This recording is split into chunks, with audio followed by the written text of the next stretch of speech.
significant reduction. The physiology of your body is programmed to keep the same fat mass. We have to select the right metabolic procedure for the right patient. The discussion about weight in these people occurred in only 57%. The trend is very clear. We're having more obese patients. So in Saudi Arabia, the prevalence of overweight differs depending on the reference you use. We have a program which is the Healthy Setting program. It is to create a healthy culture among different settings. We need to have a same center for the GCC for healthcare, for obesity. If we are thinking all this huge impact, we have to develop one. Understand attitudes and behaviors towards obesity care. One, you say to a patient, may I have your permission to talk about your weight? Now, 97% of people will say yes, 3% of people will say no. And show commitment, and they actually tried and they did not, couldn't lose weight. They wanted to define that obesity is a chronic disease. The maintenance staging system, I would say that this patient functionally, it could be stage 3 to stage 4. All what we have seen, it could not have been done without always what we say strategic partners who believe in the cause that we are working for. So with this, I would have the pleasure to introduce our strategic partners for this activity and for the cause of obesity, which we believe Novo Nordisk has been there. Patient with obesity is not suffering from the burden of the overweight and the disease and the related comorbidity alone. Patient with obesity is suffering from being stigmatized, underestimated, seen they are guilty. With the proper things that can help in managing obesity, but also to increase the support for these healthcare providers with the education and with the knowledge how to manage obesity in a proper way, so as to be a partner to the society in providing the society with a better health for our people.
If you look at our country, it is one of the highest having the obesity. And we've been telling them that the treatments for obesity is very simple.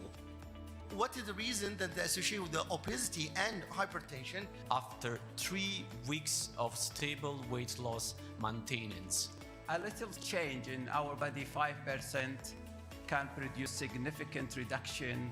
The physiology of your body is programmed to keep the same fat mass. We have to select the right metabolic procedure.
بسم الله الرحمن الرحيم.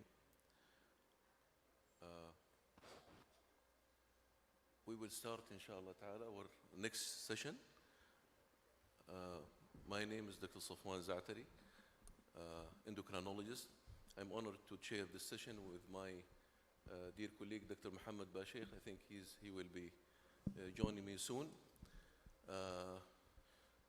The first session, or the first talk in this session, will be given by Dr. Fahad Al-Mahmadi, who is a consultant cardiologist and electrophysiologist in the National Guard, Ministry of National Guard, specifically in King Khalid National Guard Hospital in Jeddah. Dr. Fahad will give a talk which will be shared by by Professor Muhammad Abdul Ghani. Each one will take 10 minutes to present or to answer a question, sort of very interesting question, probably challenging question for all of us, which is who should take the lead in the treatment options of type 2 diabetes? Dr. Muhammad, please. Thank you, Chairman. Thank you all for having me. It's a great honor to be here and also to share the podium with Prof. Abdul Ghani. I think the title of the topic is more of a debate. I think Dr. Abdul Ghani and I agree that it's not a debate, but I'll give you a cardiologist perspective on the new treatment modalities for type 2 diabetes.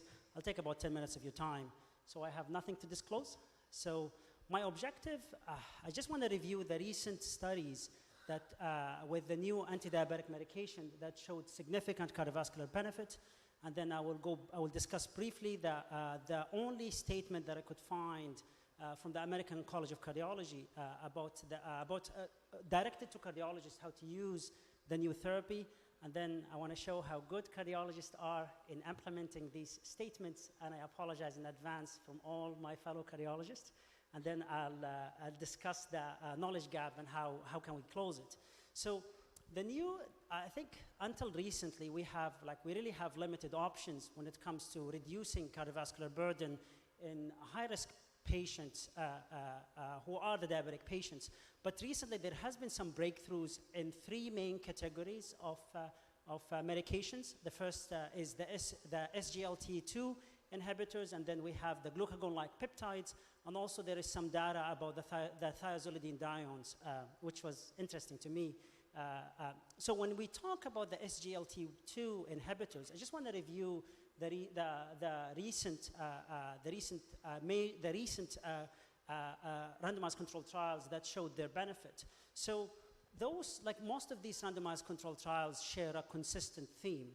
So one, they have a very short, relatively short follow-up period. Like most of the studies, follows patients for less than 5 years. And they differ in the form of the prevalence of cardiovascular disease. But when we talk about the IMPA-REG outcome study, which studied the IMPA-gliflozin, so it randomized 7,000 patients. All of them have diabetes. All of them have established cardiovascular disease. And those patients were followed only for 3 years. And the outcome of interest was the 3-point MACE, which is a composite of non-fatal MI, non-fatal strokes, and cardiovascular death.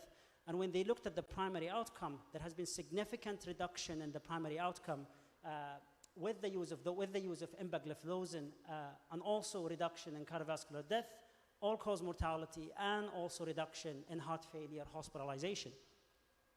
And the interesting part about the benefit of these medications, the benefits are actually seen very early, and you can see clear separation of the curves within 3 to 6 months.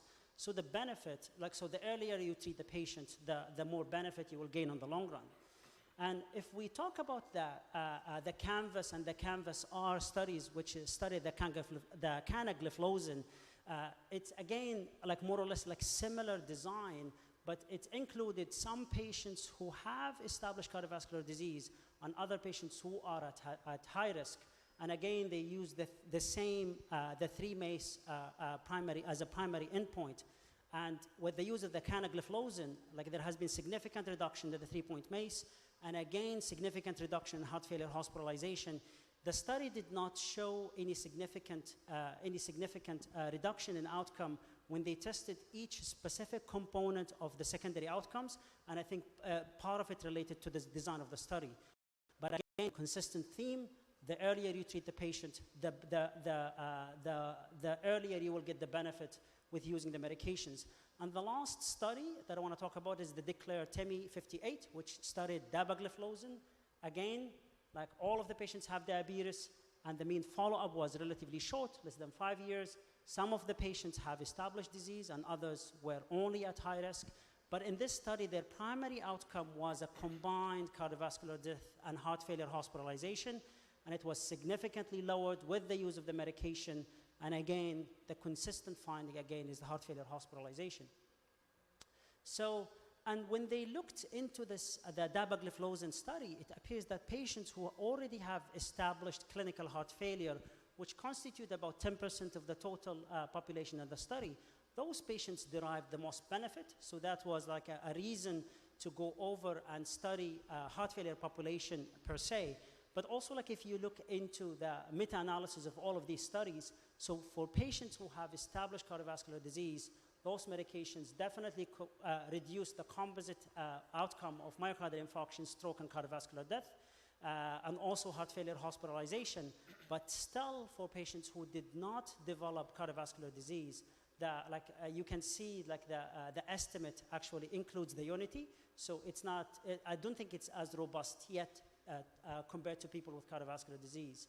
And if you look into also real-time data, these are like registries where like they have like hundreds and thousands of patients, and you see the use of empagliflozin, which probably has the best evidence, is not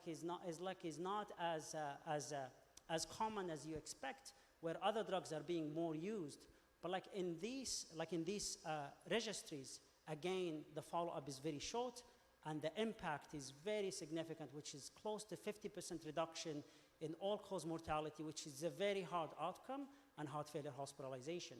And talking about patients with heart failure, this is where the DAPA-HF study tested the use of the dapagliflozin in patients who have established clinical heart failure. And again, you are reducing the primary outcome, which is worsening of heart failure and cardiovascular death.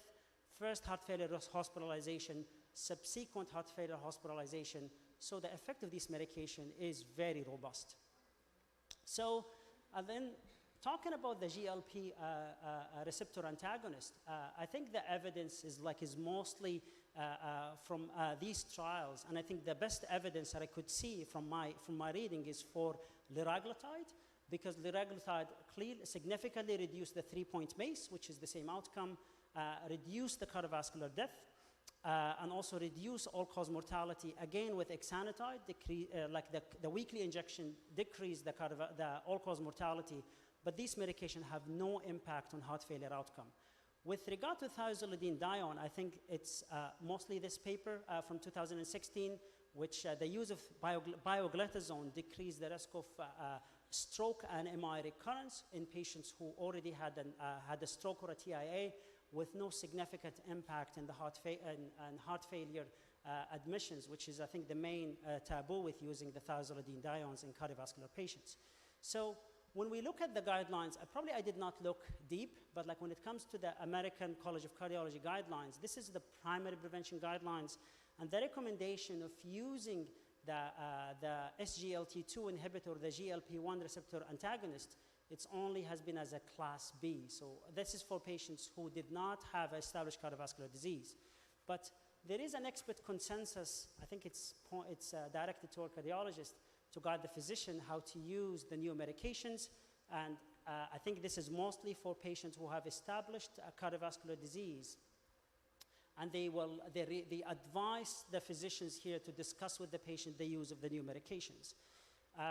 So this is like for us cardiologists, we look at the relative risk reduction.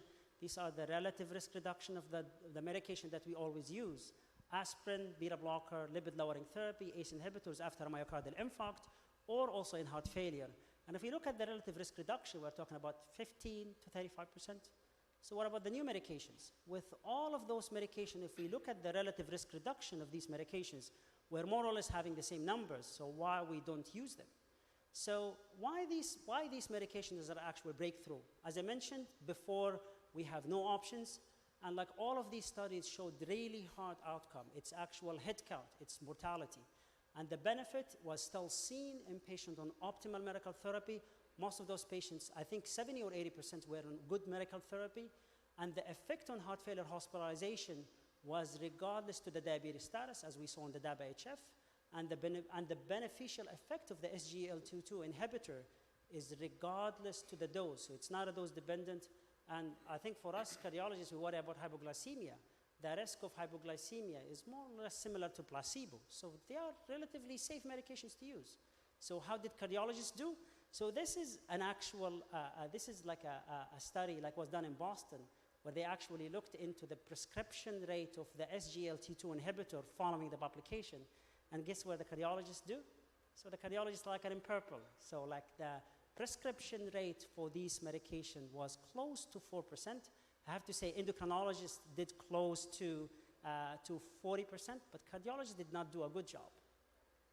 And if we look, is this something new that there is a delay in translating the information from the clinical trials, which cost millions of dollars, to actual practice? If we look back, even like in the old days, like beta blockers were used only in 60% of patients in the mid-90s. That's 15 years after the landmark trial. And in the year 2000, that's in the US, only 1/3 of patients who have established coronary artery disease were on aspirin. And also, like when we talk about reperfusion strategies, like our primary PCI, only I think in 2002, the rate of primary PCI in patients who actually needed it was similar to 1994. So we're not doing a good job. And also, like, so I think the issue with these medications is like it's shared between cardiologists and endocrinologists. But like the new medication is like the Entresto, like which is a major breakthrough in the management of heart failure. So the prescription rate for Entresto is only 3%. And like, and how many patients actually need 3%, need Entresto? Almost 75%, and we are still at 3%. So I think definitely, just for the sake of time, I think definitely there is a patient and there is an endocrinologist and a cardiologist. So for a cardiologist, we see patients with established cardiovascular disease early and patients with documented heart failure. But, and the endocrinologist will most of the time see patients with diabetes. But a cardiologist, either that they don't know or afraid of the risk of the hypoglycemia, or just the endocrinologist will do it. But like in the same time, for the endocrinologist, the challenge is the late access to those patients, because we know that the benefit of these medications will happen more or less the sooner that you start the medication, and also the challenges with the heart failure therapy, because you need a full setup. I think the question is, how can we establish the bridge? I'll leave the podium to Dr. Abdulghani. Thank you, everyone.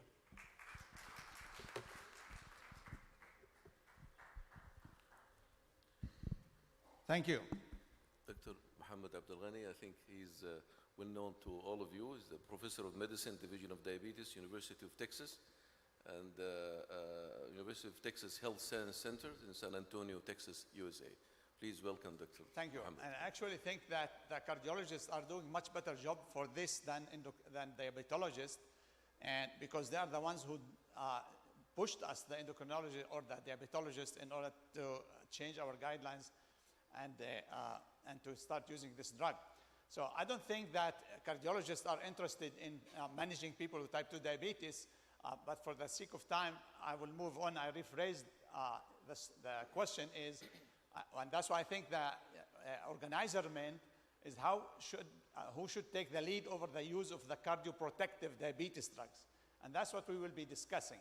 And again, you just get excellent overview over the cause for this question, which is those trials that GLP-1 and as well as SGLT2 inhibitors have reduced cardiovascular outcome. And we need to remember two things. Again, repeating that all patients studied were optimally treated in terms of cardiovascular risk factors by cardiologists. They did excellent job. And nonetheless, we get this benefit, cardiovascular benefit, above and that optimal treatment. So therefore, the optimal cardiology treatment shouldn't be exclusive or a cause not to add those drugs. The other thing that we should remember also, that our diabetic patients, 80% of our diabetic patients are going to die from cardiovascular cause, despite this optimal treatment of traditional cardiovascular risk. So there's a lot of gap that still we need to fill in order to save our patients. Now, the thing that I want to say is that even though now we have a cardioprotective effect for those drugs, which is above and beyond glucose control, this is independent of glucose control, we still need to control the blood sugar of the patients. I saw the case earlier this morning that presented the patient with a heart failure and ischemic heart disease who needs SGLT2, and therefore all of the audience voted that the glucose control should be loosened. That patient has eGFR of 60. So if you maintain his A1C between 7.5, that high glucose is going to continue to kill his kidneys. So remember, even the patient that we save alive still has a kidney and eye and need to be protected. And the only way to protect that, there's no way to protect it unless we maintain the A1C on target. This is we always should remember. Now, what are the issues that we need to address when we're addressing these questions? Basically, two questions which has been addressed by Dr. Fahid before, and that is who sees the patients? If I know how to use the medications and I'm the expert in using that, and I don't see the patient who will benefit from those medications, that's not going to help much our patients. And the other thing, we need to make sure that the physicians who see the patients are familiar and are comfortable with using those medications and the conditions that they are treating. So let's start with who are the patients who are going to benefit from those drugs. And here I'm going to dig a little bit deeper into those clinical trials and address some issues that never been addressed before. First, this has been seen. This is a meta-analysis for both GLP-1 and SGLT2 to see which patient will benefit. And as you can see here, in terms of atherosclerotic cardiovascular disease, 3-point MACE, only people with established cardiovascular disease, which is in the upper panel, you see the hazard ratio has been significantly reduced. But those who have only multiple risk factors, they didn't benefit. So here we have to distinguish between just the diabetic patients. Those are the typical diabetic patients that I see and you see in your clinic as a diabetologist. The upper ones mostly will go also to the cardiologist, and therefore the cardiologist also should be aware of those patients. The next thing is that if we look, this is one of the major limitations of those studies, is that in order to increase the event rate, they took 3-point MACE. 3-point MACE is cardiovascular death, non-fatal stroke, non-fatal MI. Those are all important hard endpoints. But that is mixing oranges and apples. We all know that, yes, ischemic stroke and cardiovascular disease and MI are due to atherosclerosis. But the risk factors are very distinct. Therefore, we have to distinguish between stroke and between MI. And as you can see here, this is a meta-analysis for GLP-1, all GLP-1 outcome trials. And if you look, if you break down the 3-point MACE to stroke and myocardial infarction, you can see that the patient who benefited from GLP-1 are mostly those by reduction of stroke, but not by significant reduction of the MI. If you look, for example, on the other hand, and the SGLT2, you see exactly the opposite. When you break down those who have established cardiovascular disease, who benefited from the drug, how the stroke was reduced versus how the MI was reduced. So the SGLT2 reduced the MI, did not reduce the stroke. So it's not just having a bag of cardiovascular disease and giving, throwing a coin, should I give him SGLT2 or should I give him GLP-1? That's the wrong approach, and this is how the guidelines are written. They say a patient has cardiovascular disease, they don't distinguish between a heart attack or stroke, and give him either or. That's the wrong approach, and this is we should be aware of that. Now, the other thing, so with regard to SGLT2, you see that I already showed you the data showed that only people, the effect of the drug was beneficial only in the heart. So let's dig deeper into people who came after acute MI, and I'm showing you the analysis from the DECLARE study, which the 3-point MACE, I remind you, was not significant. So if it looks like people who on MACE, the drug is not, but if we distinguish between those who came with MI versus those who didn't came with MI, You see the 3-point miss in those who had MI in the past is highly statistically significant, and the absolute risk reduction is about 2.6%. If you translate that into number needed to treat, that's in the 30s. Meaning, if you treat about 35 patients, you're going to reduce one event. That's an excellent number needed to treat. But if your patient came without a previous MI, he's not going to benefit from the drug. So this is some sort of cardiovascular drug. This is an optimal drug for cardiologists. Further, if you look into, this is here I separated, either came with previous MI or with cardiovascular disease which is not MI, stroke or peripheral vascular disease or multiple risk factors. You see the benefit only for those who came with MI. And if you look, about a 22% reduction. And if you further look into those who came with MI, how long after the MI the drug is beneficial, you can see that if the patient came after 3 years from the MI, if he had the MI 5 years ago, and now you give him the SGLT2, he's not going to benefit. If he has the MI 2 to 3 years ago, he's benefit a little bit, but most of the benefit if his MI was less than 2 years. Meaning, the sooner that you give the drug after MI, the greater the benefit. Who sees those patients who come with acute MI? We don't see them as the diabetologists. Those patients came to the intensive care unit. Therefore, the cardiologist should start looking at the SGLT2 as some sort of drug treatment after the acute MI, and therefore we need to educate them how to use and to be familiar with the use of those drugs. With the heart failure, it's a very different story. The GLP-1 are ineffective. So when you have a patient who has a heart failure, don't think about GLP-1 receptor agonists. The only drugs you need to think about are the SGLT2 inhibitors. When it comes to heart failure, the effect on heart failure of SGLT2 is very different than recurrent MI. Why? Because you see that the drug is benefit, whether you had MI or you don't have MI, the benefit on heart failure is so. Then the definitive study that you saw with the DAPA heart failure, I'm showing you here the baseline characteristics of those patients to draw your attention that their ejection fraction was 31, their blood pressure was around 120, and look at their EGFR was 60. 40% of the patients, they had EGFR less than 60. So that's the typical heart patients that we're going to see. In terms of treatment for heart failure, they had all of the medication heart failure, so they were optimally treated. But nonetheless, there was about a 26% reduction in the hospitalization and mortality for heart failure. But the key thing here is that if we go back, over half of the patients in DAPA heart failure, they didn't have diabetes. They just had heart failure without diabetes. And only 40%, 45% had heart failure. So how the drug affected both groups? The benefit was equally effective. Whether you had diabetes or you don't have diabetes. Have heart failure without diabetes, we diabetologists, we don't see those patients. But look how much the benefit is. 27% reduction in hospitalization and mortality, despite all of the treatments for heart failure. Again, those patients are treated by cardiologists. So the cardiologist should be familiar on treating those patients. To show you just a case, this is a real case, was sent to me with a question whether to add SGLT2 or not. That was a few years ago before that heart failure. And this was a 65-year-old male. He has hypertension, diabetes, 9 years, 2 MIs. So the cardiologist saw him after the first MI, and then he sent it to me. His BMI, A1C was 7.2.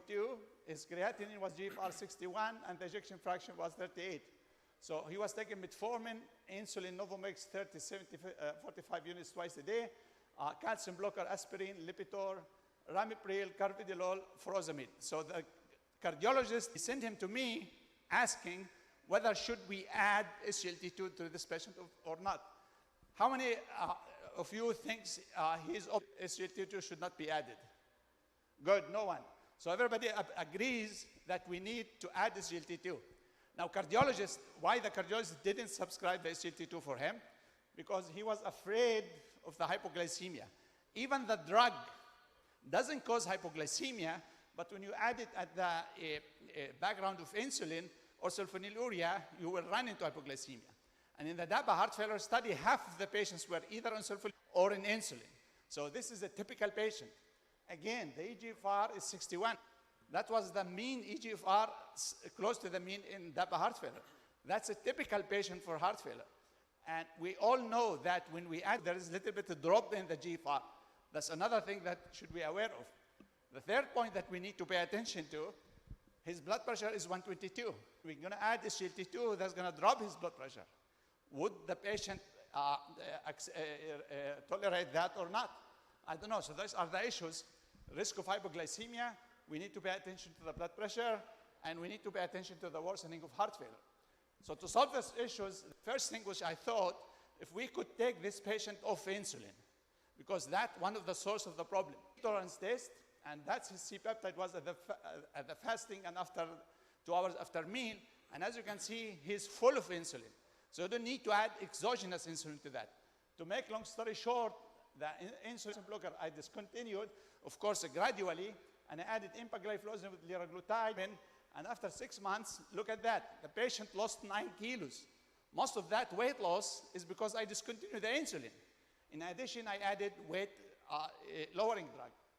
And the patient had A1C 6.8 without hypoglycemia, because now metformin, empagliflozin, or GLP-1, none of them causes hypoglycemia, and his blood pressure and EGFR remains. To show you that half puff at grade 1, when it starts, if you look at the filling pressure of the left ventricle, it's normal. So a patient with normal filling pressure, echo at rest, you're not going to see anything. So when this patient is coming to you as a diabetologist, he has no history of cardiovascular disease. Cardiologists see those patients. And he tells you, doctor, I have some shortness of breath. When I go to the stairs or when I do exercise, I feel shortness of breath. You send him to do echo, and his echo is normal. So you tell him he has no heart disease. You start to lungs, you start to look in the musculoskeletal. But in fact, when you look at those who have stage 1 with half puff or diastolic dysfunction, at rest, they are no different than normal. But when you exercise, you see that normal people, despite the increase of the cardiac work, their filling pressure increases but little bit. But when you exercise this guy who is in stage 1, his filling pressure of the left ventricle is going to go enormously, and that's what causes him the symptoms. So get ourselves about those conditions, those cardiac conditions that can benefit from those cardiovascular drugs in order to use them, because because the cardiologist will not see those patients. Now, this is a study that looked at the long-term mortality in people who came with stage 1, the orange line, versus those who had, and as you can see, almost the outcome is very similar. So this is a really very devastating disease that we should be aware of. And if we introduce the intervention at the early stage, we may have a better outcome, but we don't have information about that. So we need cardiologists to educate us about those cardiovascular disease that we see the patients. Patients complain about the symptoms to us, and therefore, in order to introduce the treatment as early as possible. So to conclude, the new diabetes medications are very effective in improving cardiovascular outcome in terms of either atherosclerosis or heart failure, and it's evident in patients with diabetes. And those patients will be seen by cardiologists. We as a diabetologist will not see them. And therefore, we need to educate the cardiologist how to use this drug. There's no alternative. The good thing is that in people without diabetes, those drugs don't cause hypoglycemia, and the cardiologist should be encouraged to use those drugs. But on the other hand, there are certain cardiovascular situations in our diabetic patients, and I showed you yesterday how the existence of diabetes is equivalent to cardiovascular disease that we need to learn about in order to identify, because the cardiologists are not going to see these patients, and therefore we're going to use those drugs for those patients.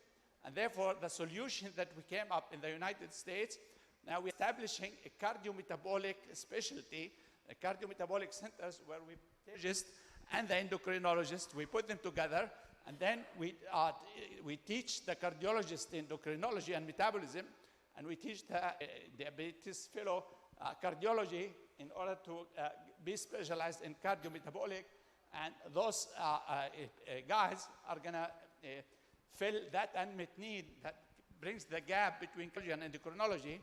And as a leading country in the GCC region, it's also to think about this thing here in Saudi Arabia, because this something is going to fulfill a large gap, an unmet need that bring those two specialties together and address one of the important questions that currently is not addressed. Thank you very much. Thank you, Dr. Abdul Ghani. Thank you very much for this very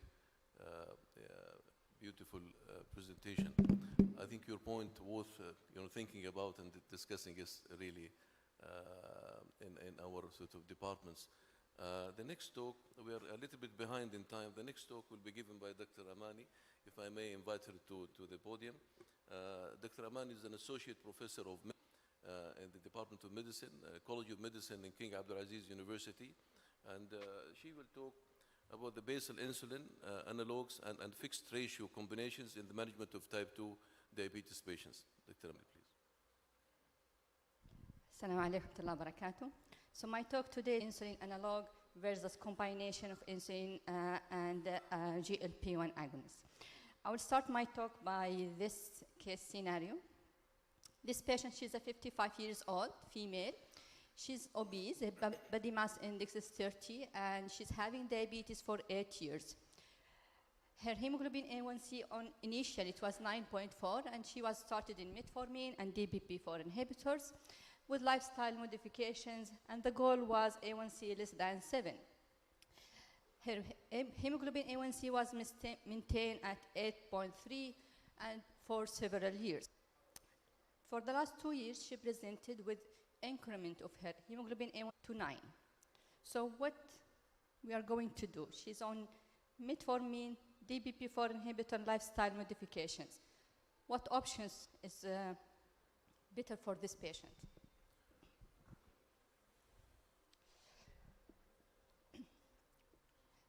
So her physician prescribed insulin glargine plus oral hypoglycemic medications, and she achieved the target hemoglobin A1C, not the target, but her hemoglobin A1C was 7.8, fasting blood sugars 110, but her postprandial blood sugar is still high, 250. So still we didn't achieve target hemoglobin A1C with basal insulin, and we do have postprandial above target blood sugars. So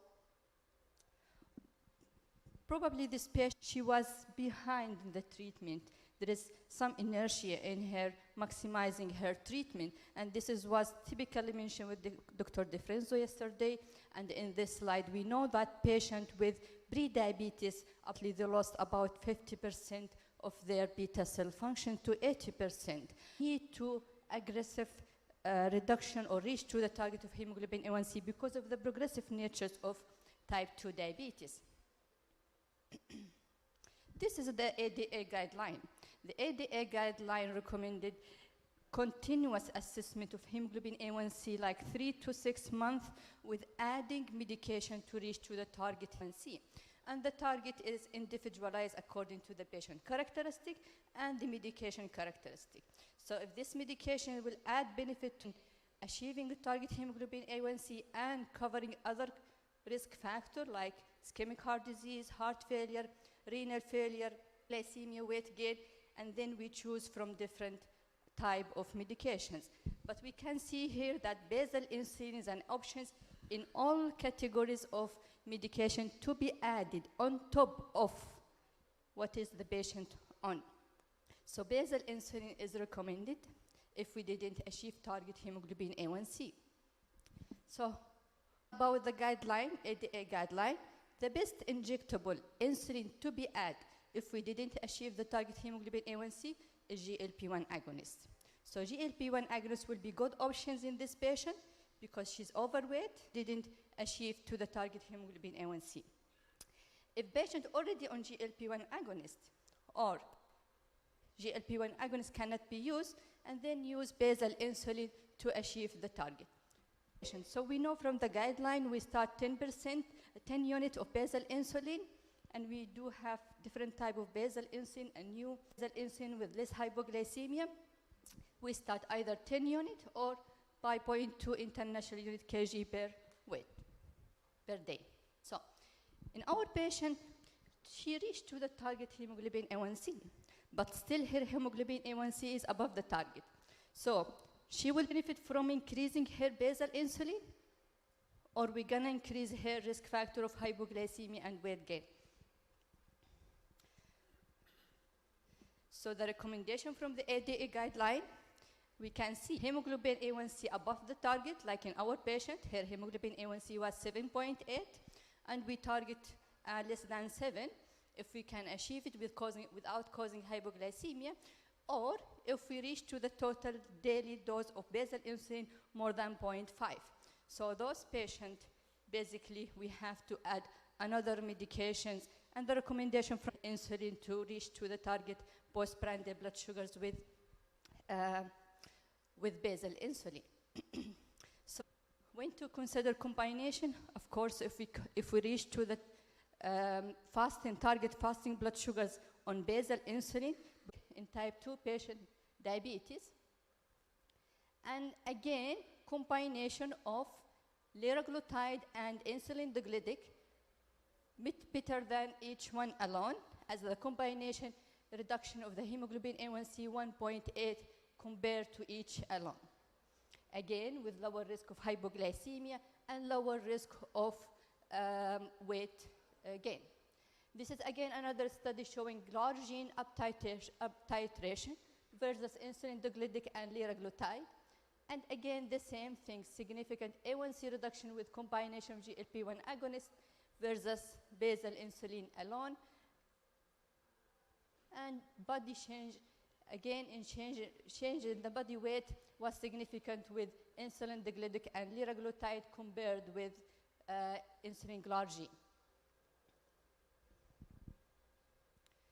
Hypoglycemia. Hypoglycemia, major problem when titrating basal insulin. So if we want to reach to the target blood sugars without causing hypoglycemia, combination of GLP-1 agonist and insulin we can achieve a target without causing hypoglycemia, as hypoglycemia is less prominent with GLP-1 agonist. So safety, cardiovascular safety, as we mentioned before, most of the GLP-1 agonist is safe, and also most of them, they are having some cardiovascular benefit. GLP-1 agonist, we learned from Dr. DeFrenzo yesterday, GLP-1 agonist working on the 6 most pathological defect in type 2 diabetes. It's inhibit appetite, delay gastric emptying, enhance insulin secretion in glucose-dependent pattern, improve fasting and postprandial blood sugars, and enhance weight loss. So it has a cardioprotection effect. It has many, working on many pathological defects in patients with type 2 diabetes. What about dose of insulin? If we combine GLP with insulin, we require less insulin dose when we combine GLP-1 with insulin. As we can see from this study, insulin degludec and liraglutide combination associated with 23 unit reduction in insulin dose. What about side effect? We know GLP-1 agonists associated with some side effect, mainly GI symptoms, nausea, vomiting, diarrhea. If liraglutide alone, 18% nausea and other GI upset. If we combine it with insulin degludec, the side effect is reduced to 3.9. And the same thing with lexinitide, alone 28% the side effect. If you combine it, it reduces side effect. So back to our patient. She was started on insulin glargine, plus she was on insulin glargine, and her physician added for her GLP-1 agonist. She reached to the target hemoglobin A1C 7, postprandial blood sugars below 180. She feel much better. She lost some weight. No hypoglycemia. So we didn't compromise the patient by increasing her insulin and causing more hypoglycemia. And she's feeling much better. She's having now 2 injections.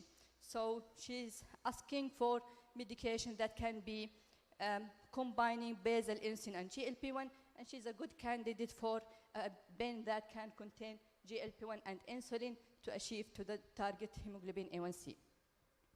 So this is regarding our patient. So what's the basal insulin and GLP-1 we have? We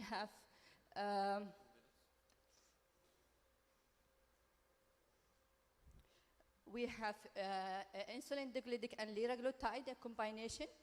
Insulin digladic and liraglutide can be using on top of oral hypoglycemic medications as a dose of 10, and then 16 can be started with if the patient is in insulin, or in GLP-1 agonist is started dose of 16 with titration gradually every week to reach to the target blood sugars. So this is one of the example of combination therapy, insulin and GLP-1 agonist, liraglutide and insulin digladic. The other medication is insulin glargine with lexinitide in two different forms, 10 to 40 and 3 to 60. It can be used with drug naive or on top of oral hypoglycemic medication at 10 unit dose. Or if the patient in insulin already more than 20, we start by 20 units with titration gradually to reach to the target blood sugars.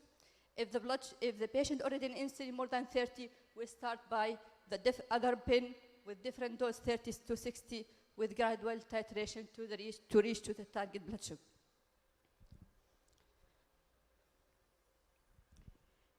So in summary, most of the times, management of type 2 diabetes is a challenge. So we need to reach to the target blood sugars without causing more comorbidity or side effect to the patient. Basal insulin in the guideline is recommended to be added for all patient categories to reach to the target blood sugars. But sometimes it's difficult to increase basal blood sugars if the fasting blood sugars is normal and hypoglycemia is a complication.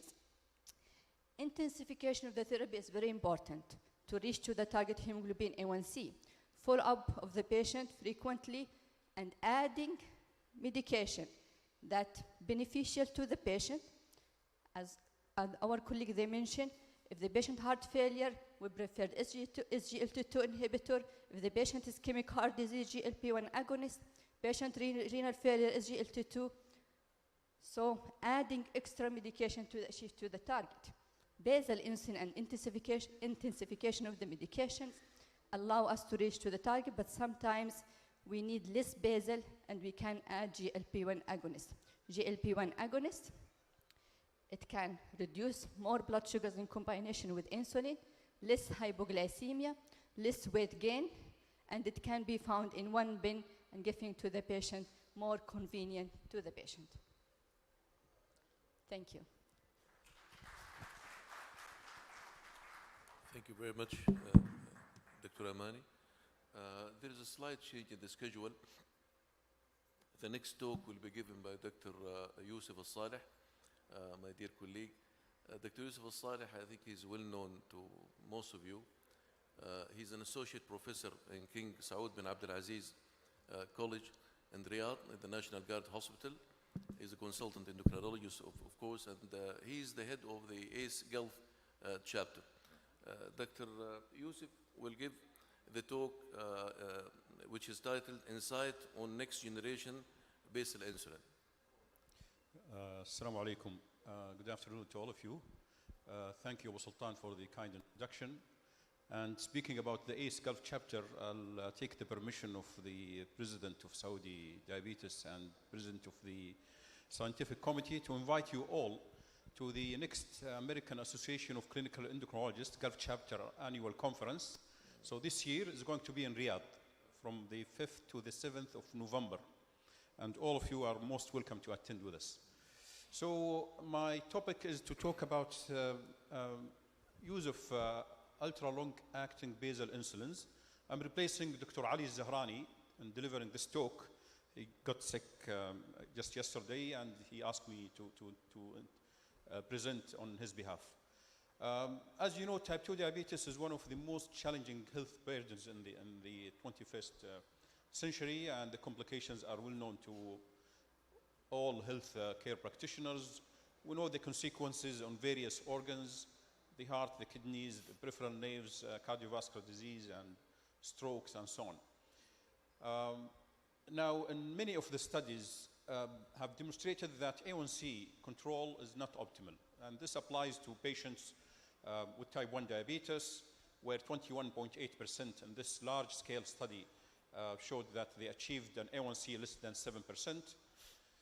Type 2 diabetes, whether on oral agents plus insulin or on insulin only, a minority of patients achieve proper A1C despite the great efforts exerted by healthcare practitioners and the use of multiple medications. This is local data from our hospital, National Guard in Riyadh, where we looked at actually in three National Guard hospitals in the kingdom. So we looked at our data in Riyadh, Dammam, and Jeddah. And we studied 1,000 patients looking at the standards of care in general. And this is the finding that we got, a complicated graph, but in red, we are doing good or well with blood pressure control, while the A1C, average A1C in these 1,000 patients is 9.1%. So still far away from the target. LDL cholesterol, again, we're doing relatively well with LDL cholesterol average of 2.7. This is from Khalid Rabi'an, a publication in 2015, where he looked at 22 centers across the kingdom, and he gave them a label, a number, a code, and these are the A1Cs in these 22 centers. And you can see from the majority of them are not close to target. Very few of them, and I showed this slide in my presentation, the first presentation yesterday, where I said I wish I can visit these two centers where their average A1C was 7.3% and 7.8 to know exactly what they are doing with their patients differently. Effective insulin therapy, we're looking at a balance between A1C and the minimizing hypoglycemia. This is as simple as that. Principles or the ideal basal insulin are all of these: an agent which works well, controls A1C better, and flexible dosing, reduction of nocturnal hypoglycemia, which is sometimes dangerous in some of the studies, showed even they can induce arrhythmias and death.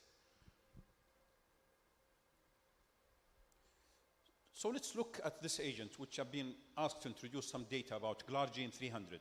So glargine 300 is a concentrated form of Lantus, or the regular glargine. So the surface area was reduced by half, and that makes the molecule released in subcutaneous depot in a very slow fashion, and that's give it a stable 24 hours up to 36 hours profile without any peak. And this is comparing in pharmacokinetic studies to GEO, which is glargine 300, to the regular Lantus 100. And you can see there is a small peak with Lantus, regular Lantus compared to GEO. So the other thing is the flexibility of the dosing. So you can give this agent, the Toujeo, either in the evening or in the morning, based on the patient preferences and circumstances. So they have the flexibility to change either daily, morning or evening injections. There have been a lot of studies looking at Toujeo, whether in randomized controlled trials, and there are post-marketing studies that included more than 180,000 in total. Lots of publications done with this molecule. So let's look at some of the comparison trials of basal insulin in patients with type 2 diabetes. So in clinical pharmacology, there have been combination studies looking at glargine 300 compared to insulin degludec. There have been studies looking at the trial level meta-analysis, studies looking at head-to-head comparison between these two agents, and there have been studies looking at the efficacy and safety. So one of the major trials is called the BRIGHT trial. So the BRIGHT trial was comparing insulin glargine 300 to insulin degludec. Patients were about 18 years of age, type 2 diabetes more than a year, A1C 7.5 to 10%, and the body mass index was 25. Patient went into, they were insulin naive, so they were not on insulin before entering the trial, and the patient were divided either to receive insulin glargine or degludec. They went into a titration phase and then a follow-up phase. The titration phase lasted for 24 weeks, and then 1 week of post-treatment follow-up. These are the primary and secondary objectives. So it was a non-inferiority studies. Is it comparable or not? We're not looking for superiority of glargine 300 against insulin degludec. And they were looking at the frequency of occurrence of diurnal distribution of hypoglycemia.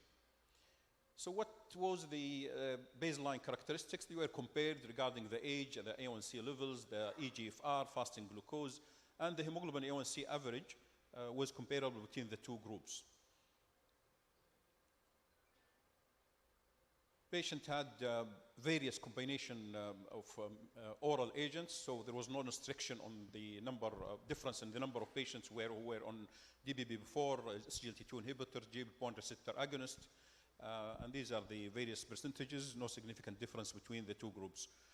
What was the finding? This is the first curve, is the titration phase, and you can see that they were equally effective in reducing the hemoglobin A1C.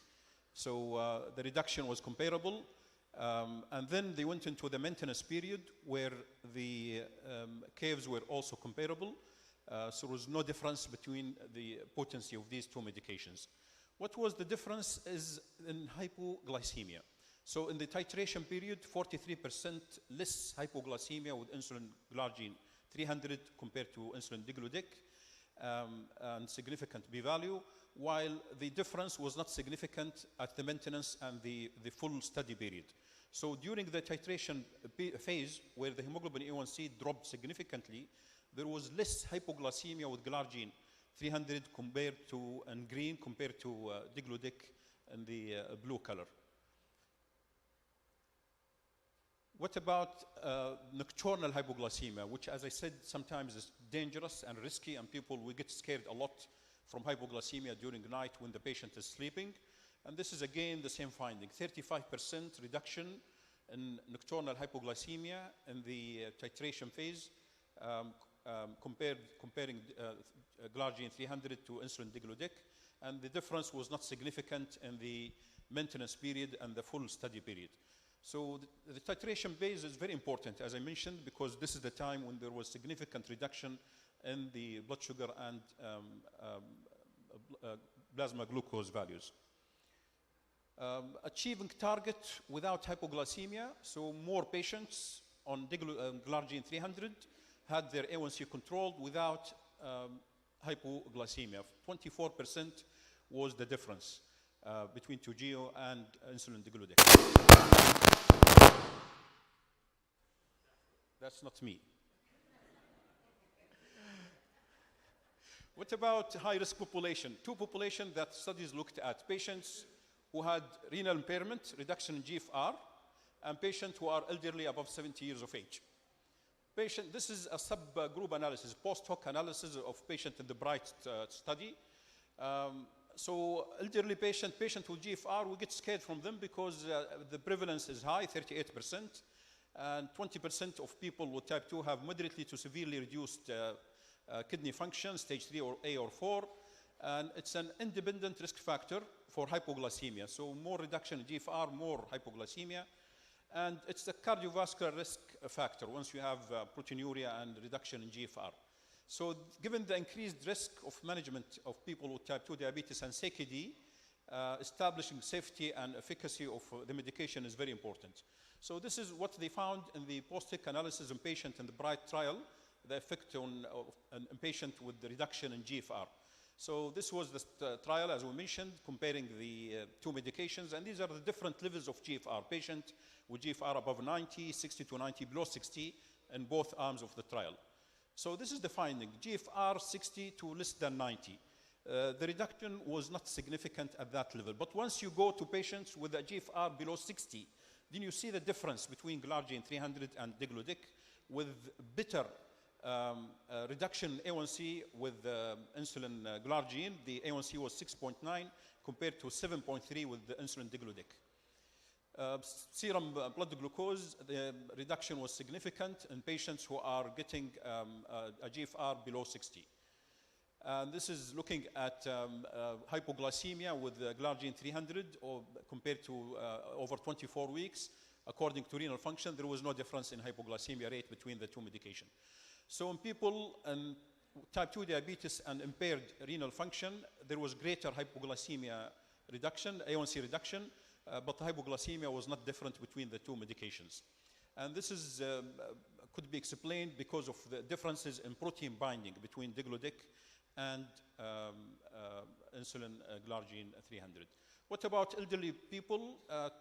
So 26% or so of patients above 65 years have diabetes. And this is the percentage is totally different in the kingdom, as we've been shown yesterday, where you get a large percentage of our patients in the kingdom above 60 years of age. They have higher rate of premature death, functional disability, and coexistent illnesses, and they are at high risk for depression and other concomitant diseases. So what was the finding in the study looking at patients above 70 years of age? So the two groups, diglodic and glargine 300, were matched regarding the age, diabetes duration, GFR, and the body mass index. And comparing the two, insulin glargine in the green color and the diglodic in the yellow color, the difference was significant regarding the A1C, 0.34%. That looks small number, but statistically it was significant difference between the two groups. Again, hypoglycemia, anytime hypoglycemia, nocturnal hypoglycemia was trending towards less occurrence with glargine 300 compared to diglodic, but it did not reach statistical significance. So better A1C, but the hypoglycemia rate was not that different, although there was a trend to lower hypoglycemia rate with insulin glargine 300. So in summary, there is consistency of evidence from randomized controlled trials to real-world evidence for glargine 300, where you see more stable and prolonged activity profile beyond 24 hours, even and smooth 24 hours distribution of glucose-lowering activity, 20% lower within-day variability with glargine 300. I didn't show that slide. Compared to diglodic, more stable pharmacokinetic profile with the glargine 300 compared to diglodic, and less risk of both nocturnal and anytime hypoglycemia in the titration period, with greater A1C reduction with glargine 300 compared to diglodic, with no increased rate of hypoglycemia. With that, I conclude my presentation. Thank you very much for your attention.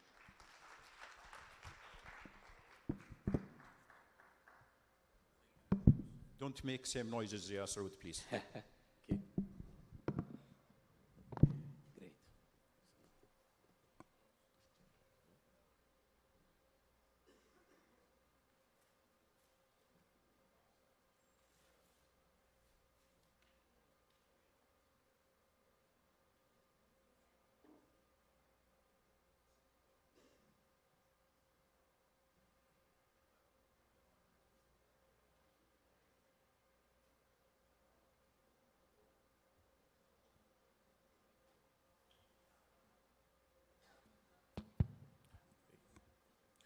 Shukran, Dr. Yusuf, for this elegant talk.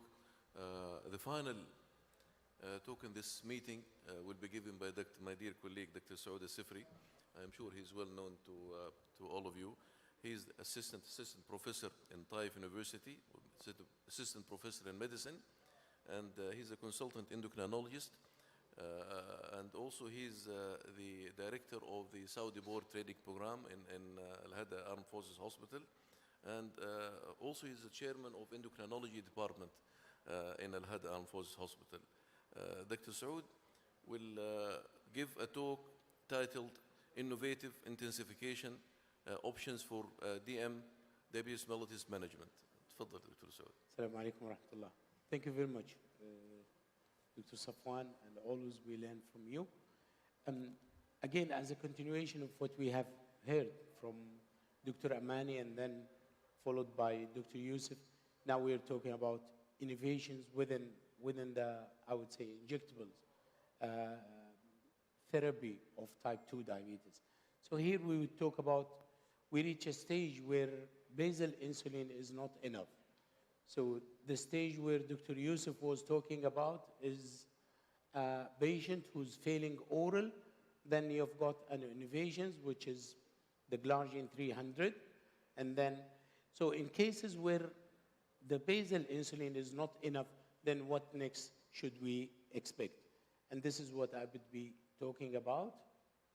So, can I have, this is not working. Okay, so here we're talking about what we have touched on. I mean, Dr. Amani was saying about fixed ratio combination, which is different from fixed dose combination. Fixed dose combination is talking about oral.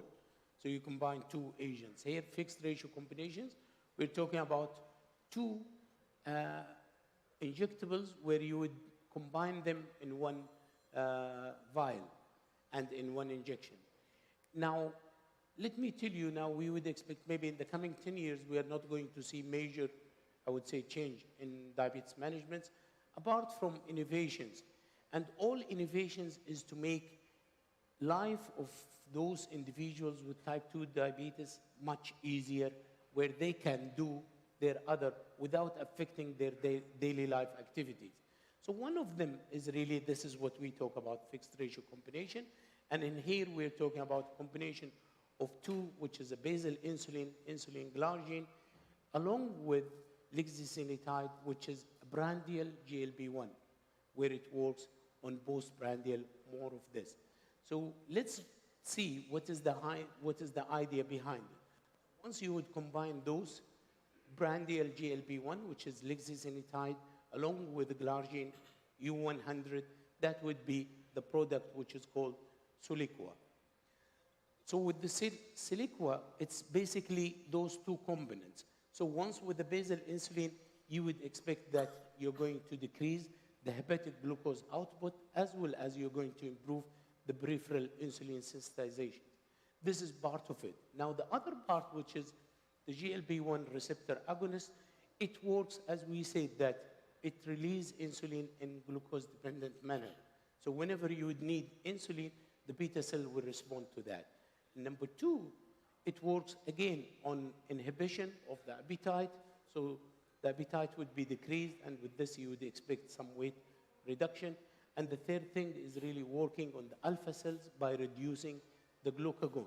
So the mechanism, or let's say, the mechanism of GLP-1 along with basal insulin, you're combining it in one injection rather than taking this together. So with the basal insulin, what would you expect the end result? You would expect that the fasting blood glucose will be much better controlled. Now, with the using GLP-1, especially the brandial one, the short-acting GLP-1, you would expect that you're going to reduce the postprandial elements of blood glucose. And with this, we wanted to see, is there a difference that among the GLP-1s, where some of them are short, where they target the postprandial, while the others, which is long-acting GLP-1, where they would have this. Now, this is an interesting study where they looked in patients with type 2 who are on metformin, and then they did a small study where they would give them lixisenatide, and then they would measure their blood glucose in the coming 5 hours. And they wanted to test how does that do. This was compared to liraglutide, so they wanted to see what would be the effect. This was the baseline. So when they were given this, this was their excursion of blood glucose after the meal. So that was almost like 100. Now let's see after giving them. With liraglutide, it has been reduced, but let's see once they were given lixisenatide. If you would see the orange color, it has been even decreased more exponentially compared to the liraglutide. So it tells you from here that lixisenatide has more potent effect on the postprandial compared to the. Now here again, when they looked at the postprandial excursions, you would see that again by using the fixed dose, the fixed ratio combinations of glargine, lixisenatide, they have got superior reduction in their 2-hour postprandial excursions compared to giving them GLP-1 alone.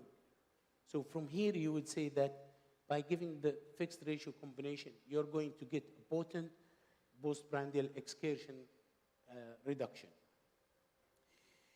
Now, when they compared this to the glargine, and they wanted to see before and after the breakfast, and if you would see here, before giving it the Soliqua, which is the glargine, lixisenatide, the fixed ratio combinations, at baseline it was like just 180, and then after giving that by 2 hours, it has reduced by almost 60% into 130. Again, when you compare it to glargine, which is a basal insulin, it has not much affected by the postprandial. The same after lunch, and then the same after dinner. So from here, we could conclude that by giving, I would say, prandial GLP-1 along with the basal insulin in form of Soliqua, you would get a greater reduction in them. Now let's go and see what would happen with this.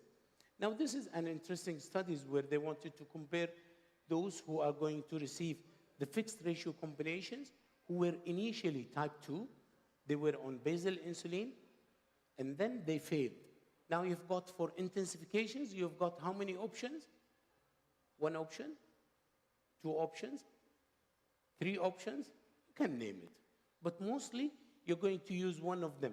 Either you're going to add GLP-1 to that basal insulin, or you're going to use prandial insulin one time, or you're going to use prandial insulin, which is a full basal bolus insulin. And in this, they wanted to see, in this get to goal, what would be the ideal for them. So this seems to be interesting, looking into those strategies, and this is exactly what happens. So those patients who failed oral, they went and they gave them the basal insulin, and that basal insulin was up-titrated to reach a normal almost, or fasting at a target. So their fasting was almost 80 to 100 milligram per deciliter. Now, after that run-off period, still their A1C is not yet controlled. So in that situation, they have been randomized to receive one of those. Either they would receive the prandial GLP-1, lixisenatide, along with the basal, or they're going to receive 1 dose of prandial rapid-acting insulin as a basal plus, or they're going to receive 3 prandial insulins, which is basal bolus full. And they followed those.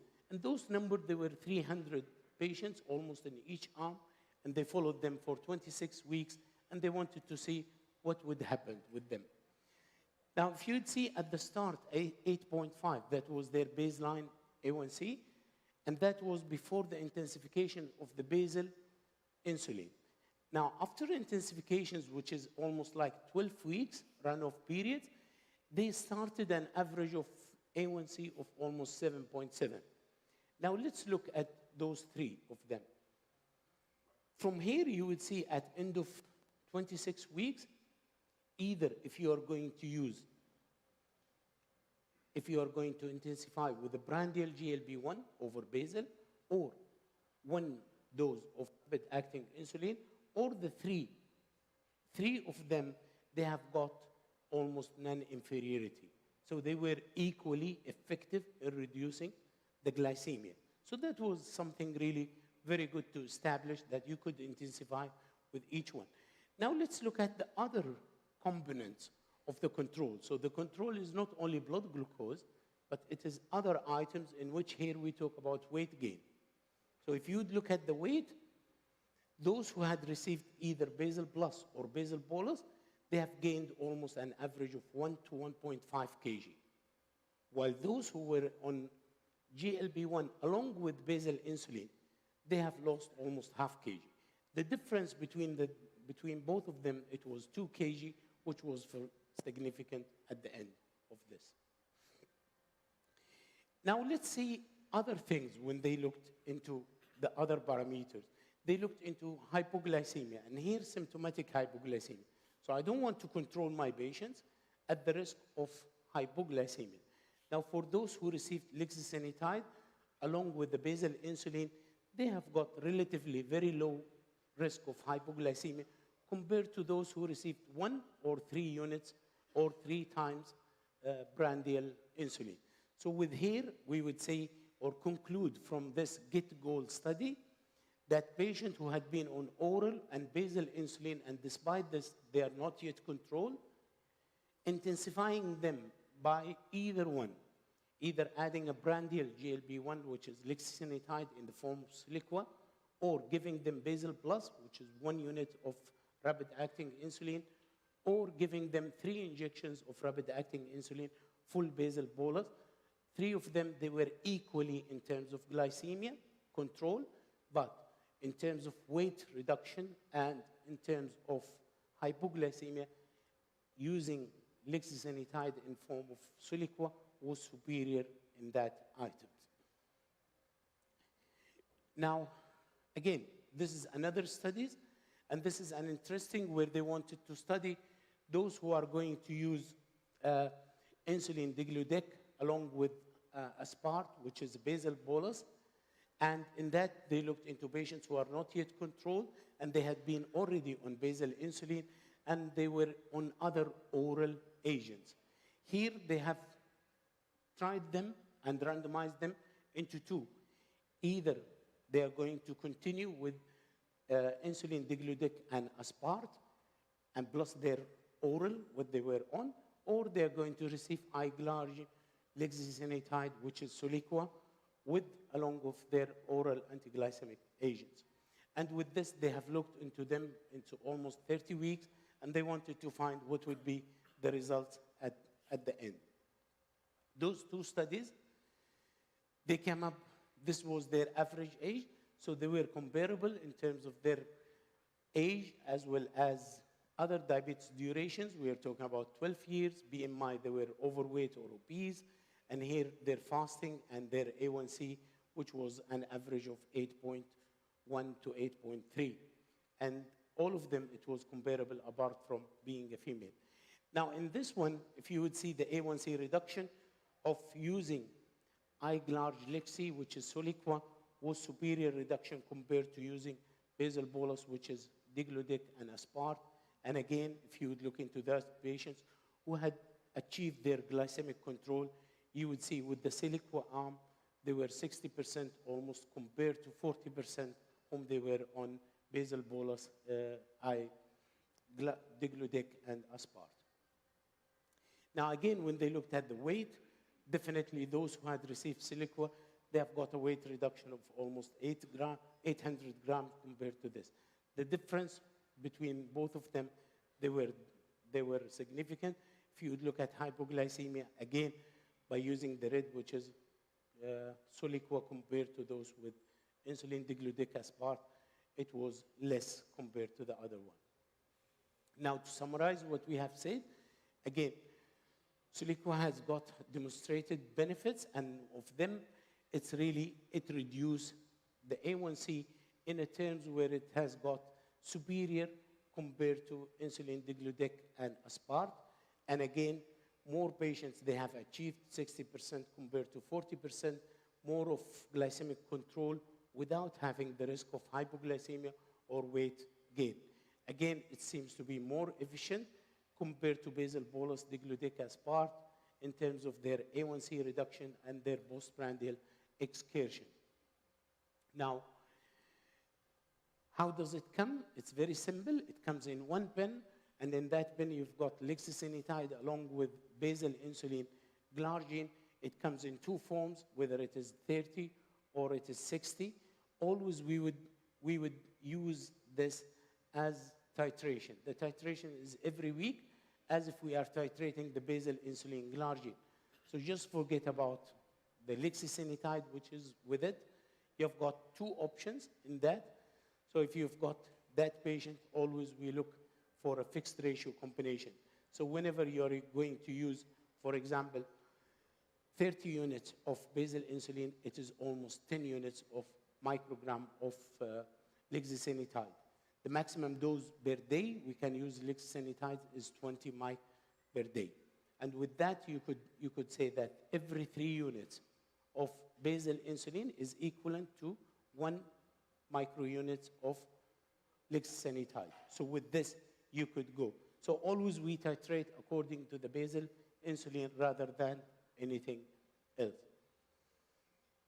Now, this is how we would expect that we would have the power of complementary actions of both basal insulin and GLP-1 receptor agonist in one pen, where that they would have favorable effect on their hypoglycemia and weight reduction. And with this, it is well tolerated and very simple in patients who is going to use multiple insulin or injectables in their type 2 diabetes. So with this, I would like to thank you. Thank you very much. Thank you, Dr. Saud. May I invite all the speakers to the podium for maybe a few minutes discussion, please? Please.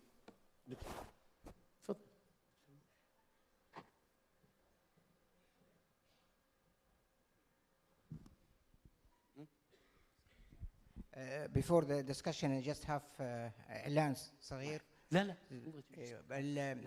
إن شاء الله حيكون في جائزة باسم الدكتور حسان فطاني. طبعا قررت الجمعية إنه يكون إن شاء الله في العام القادم حيكون لأحسن ريسيرش. طبعا أنا لازم أعلن من الآن عشان اللي يبغى يشارك، يكون بحث يكون يعني مفيد للمجتمع ويكون إنتاجي. حيكون باسم طبعا مؤسس هذه الجمعية اللي هو رحمة الله عليه البروفيسور حسان فطاني. فاللي أي حد عنده رغبة يشارك فيها طبعا كلكم مرحب فيكم على كل مراكز الصحية، سواء كان طلبة أو متدربين أو حتى إذا كان في ناس انترستد من غير المجال الطبي، يكون بحث مفيد للمرضى ويكون فيه إنتاج جيد ويكون بيفيد المجتمع بإذن الله سبحانه وتعالى. شكرا لكم. شكرا، فكرة جدا ممتازة، جزاك الله خير دكتور حسان. ما انسى حقيقة كنا مع بعض في اللجنة المحلية في المنطقة الغربية من أكثر من 20 سنة، فرحمة الله عليه، الله يجمعنا بهم في الجنة إن شاء الله. We will have few questions to the speakers. We'll take from the right side. تفضل. تسمح لي؟ تفضل. Good afternoon. My question is for Dr. Fahad and Professor Mohammed. Thank you very much for presenting all details regarding all these studies for GLP-1 and SGLT2s and giving all detailed answers for that. But still, the question remains, who should take the lead in treating diabetes patients? The cardiologist or the internal medicine or diabetologist? The question is not answered actually. You gave all the answers, but not this answer. In treating diabetes, diabetologists should take the lead. There's no question about that. One time I was doing consultation, just to give you, I wanted to tell the story, but for the sake of time I didn't. Was doing consultation for primary care. And next to my office was a cardiologist. So he came to my office and told me, I have a patient who needs a cath, and I'm going to do it next 2 weeks, but his blood sugar is very high. What should I do? I told him, give him insulin. And I thought I solved the problem for him.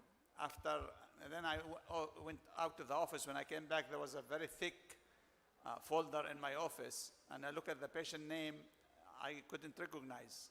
And then the cardiologist came, he told me, this is the patient I told you about. I told you give him insulin. He told me, no, you give him insulin, not me. So I don't think cardiologists are interested in giving insulin to patients. So the lead for the treatment of diabetes patients should be always in the hand of diabetologists in the glucose control.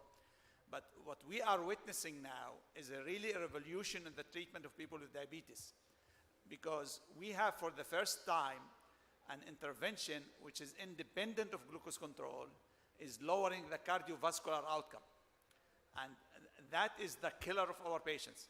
So we still need to get glucose control on target.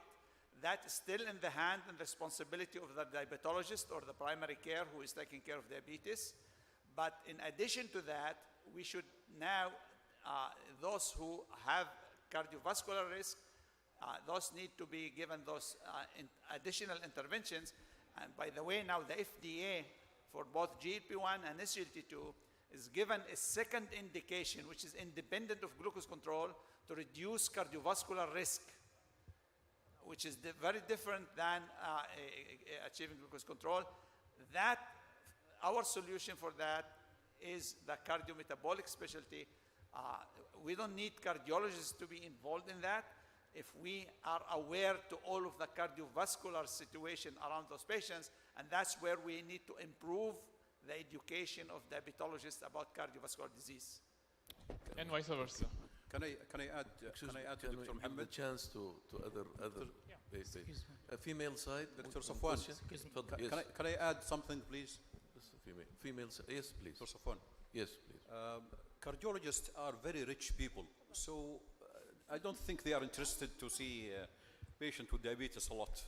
So don't worry about them. I'm speaking to our colleagues in endocrinology and diabetes. Now, what I noticed is that we, as endocrinologists slash diabetologists, need to be aware about the new studies, the new trends in the management. We are still treating our patients in the old fashion. Metformin, sulfonylureas, and add insulin, and that's it. We need to be aware about the new medications that are available in our hands and the new studies and new evidence, and try to apply these evidence or new developments on our daily practice. I see a lot of patients who have established cardiovascular disease and they are still treated by the old, I would say, old school of management of diabetes. So we need to be aware about this, and this is the beauty of such conferences, that we see and meet colleagues in other specialties, and we look and listen to experts in the field and learn from them. Okay, Dr. Fahad, you want to comment, I please? just want to add a few points. I totally agree with my colleagues. I think the issue is about the opportunity. I think Dr. Abdulghani mentioned that, like, we are the physician who sees the patient after an infarct. And I think for us, like, it's more or less like a factory. Everyone leaves on an aspirin, a Plavix, or a second antiplatelets, and an ACE inhibitor. But like, those medications are as equally effective as the new medication. So why should not this be like in the discharge checklist? Like, so you do all of your stuff about smoking, and those medications should be part like of the regular checklist, which I think for cardiologists, and also like I think the other challenge, I don't think there is someone who will take the lead, because we don't want to get to the bystander effect. So the endocrinologist will do it, and the endocrinologist will say, oh, the cardiologist will do it in the end. Those patients are very high risk, and we know that earlier intervention, the better the outcome. And if we wait for the 15 or the 20 years for us to take on the results of the trial, that's a lot of people will drop dead till we decide who's going to take the lead. I think it's a collaborative work, or maybe like this combined fellowship will help us like close this gap. Thank you. The female side, any questions on female side? Okay.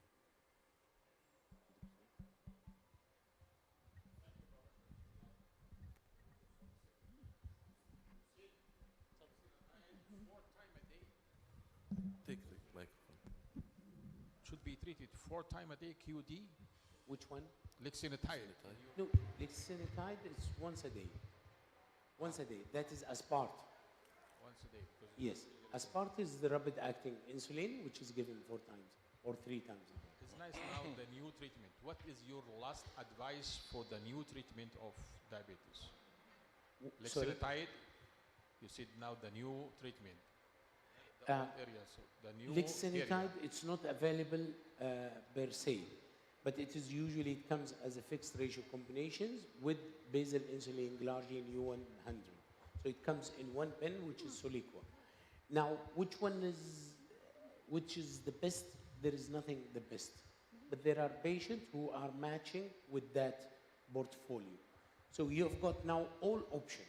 You've got 9 classes, you've got more than 200 combinations. So it depends on your patients. According to your patient's profile, you can find out what is the best match. But this is a new innovation.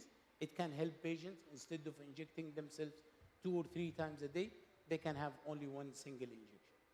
Regarding Dr. Saleh, sulfonamide, we said, okay, we don't use it, but very poor people on poor country, they need it. It's because they're cheap drugs. The new drugs are expensive for them. So even we said no more sulfonamide, but we are forced to give them because it's cheap and available. Thank you. Thank you. My question to Dr. Fahd, please. يعني regarding the use of SCG, LT2 and Entresto in patient with heart failure. يعني for example, يعني if I have to use Entresto, does any patient with heart failure candidate for Entresto? First one. Second, if I have a patient diabetic hypertensive with heart failure, can I combine both SCG, LT2 and Entresto to get benefit what's called يعني summation or augmentation of effect of both mechanism of action in heart failure. Second question to Dr. Amani, please. In your case, يعني why you didn't start with GLP first, then if need you can maximize your effect by basal insulin. In such patient, GLP A1C below 10. In EDA, if I have to use injectable therapy, if I have to start with GLP first, I have to GLP A1C more than 10. If I have to use a dual or triple therapy and I didn't reach the maximum. And all these criteria candidate in our patient. While if I have to start with insulin, patient should have HbA1c above 10, a patient or type 1 diabetic or patient with sign of catabolism. So why we didn't start with GLP, then if need to maximize to add basal insulin? Thank you. I mean, with regard to the question of the heart failure, I think with the evidence we have available today, any patient with heart failure, regardless whether he has diabetes or not, should be given SGLT2 on top of the treatment of heart failure. There might be a question about the combination of SGLT2 with other diuretics. And the answer is there's no reason not to do it. Sometimes you may need to little bit down titrate the diuretic, but it's still safe. And that should be added independent of glucose control.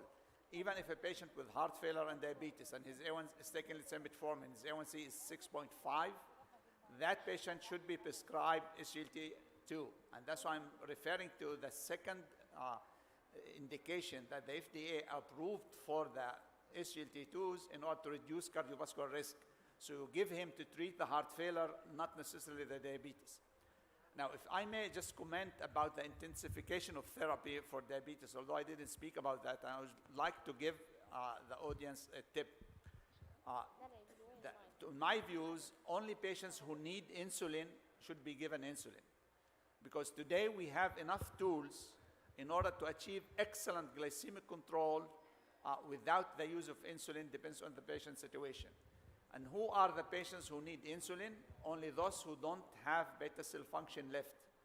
And how you would know about that, I alluded in the example that I gave. What I do, I give, and we publish that data, I make a meal tolerance test. And it's very easy for you as a physician to do it. Just ask the patient to come in the morning fasted, bring his breakfast with something sweet, take the C-peptide at baseline, let him eat breakfast, and measure the C-peptide again after breakfast. If his C-peptide increases more than double at 2 hours versus the fasting, that patient doesn't need insulin.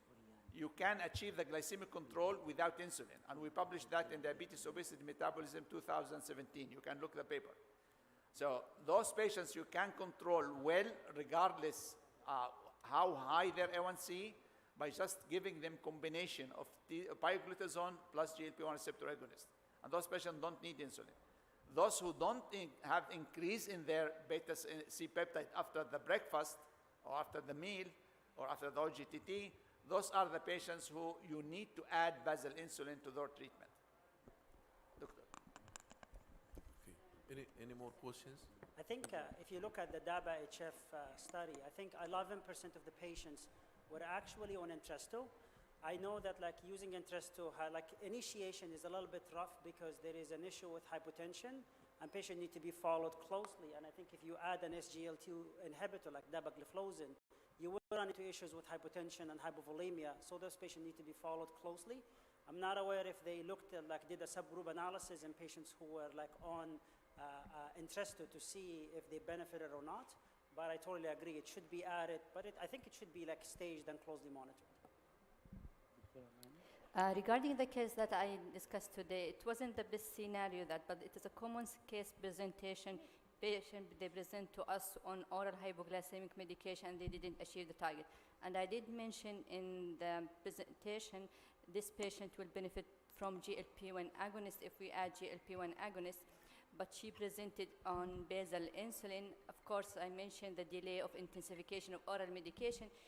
She should be a good candidate for different type of oral medication that target the main pathophysiological defect for her diabetes. But I brought a common example case that we can see in the refer to us. So intensifications and adding medication that target the patient characteristic and covering the comorbidity will be better for those patients. But of course, insulin can be added if the patient, as Dr. Abdelghani mentioned, insulin is preferred for patients who have beta cell dysfunctions or failure. So I agree that patient, she should be on, if probably treated, it should be a better medication, GLP-1 agonist should be added. And I mentioned in the presentation that will help with weight reductions and to achieve a target hemoglobin A1C before adding insulin.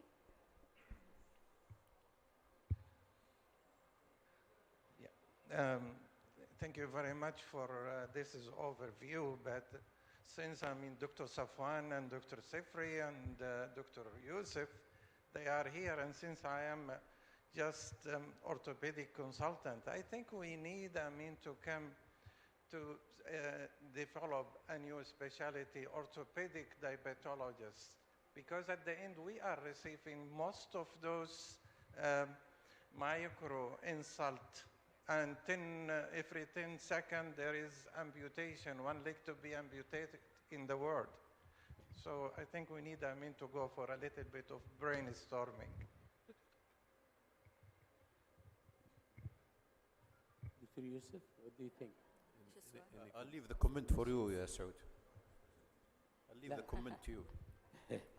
That's again, that's always, this is the disease, Dr. Safwan. This is the area where you would find most of people are around it. So it's just like a sugar, and the ants are around them. So those ants, it could be orthopedic, could be diabetologist, it could be cardiologist, could be nephrologist. So all of us are around that piece of sugar, like an ant. So I believe that yes, always we should be very vigorous looking into those complications, and we would try our best initially to control the disease in order to prevent those complications. I totally agree. I think Dr. Fahad also mentioned a comment, which is education. I feel that whenever teamwork comes to practice, I think we can ensure the success to our management. Teamwork, team approach. So this is the issue. As long as we are aware of the complications and we are aware that each one of my colleagues has a role to play, and without any delay, I approach my colleague to consult him for my patient. Unfortunately, we see sometimes, and we were discussing some of these issues this morning, more than 80% of our patients are being taken care of in the general practice. They are faced with the burden, huge burden, so I don't blame them. They are really doing an excellent job. Still, we need to improve our communications with the primary care physicians, with family physicians, not with only the specialists in the field, cardiologists, orthopedists, but mainly with family physicians, general practitioners. They're doing a great job, but they need more communication with us, especially in secondary and tertiary care centers. Any more questions? Thank you very much, Dr. Saud. لا you. Huh? You. طيب. Again, the same price, mashallah. This is a great attraction for the audience to be committed to be here all the time. We have two iPhones. Two, yes. So now I think it is a chance to go for the cameraman for the draw, which is not the last one, but again we are going to have another one. So Mustafa, you are the one, huh? Believe me, huh? They would wait for you at the gate, huh? So try to be particular. Okay. Let's see. خليك. انتظر بنتي حتى تجي. اوكي. بنتي الحين كلمتها. She can catch. اوكي. اسمحوا لي تجون هنا سوي جيفت. يلا ادخلي عشان في جوائز. تفضل عشان نبدا. ويلسي.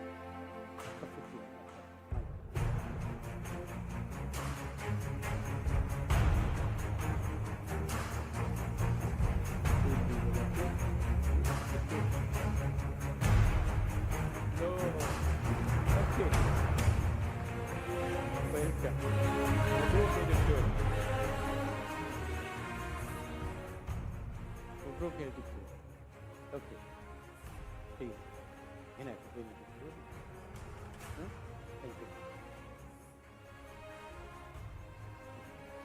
ايفون. You can have it. يلا استعلي.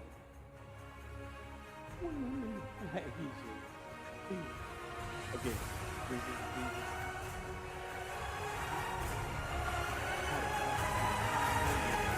لا لا.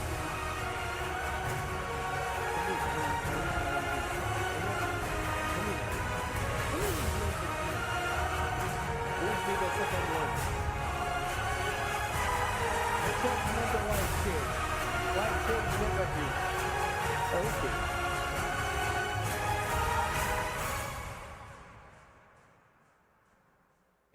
Oh.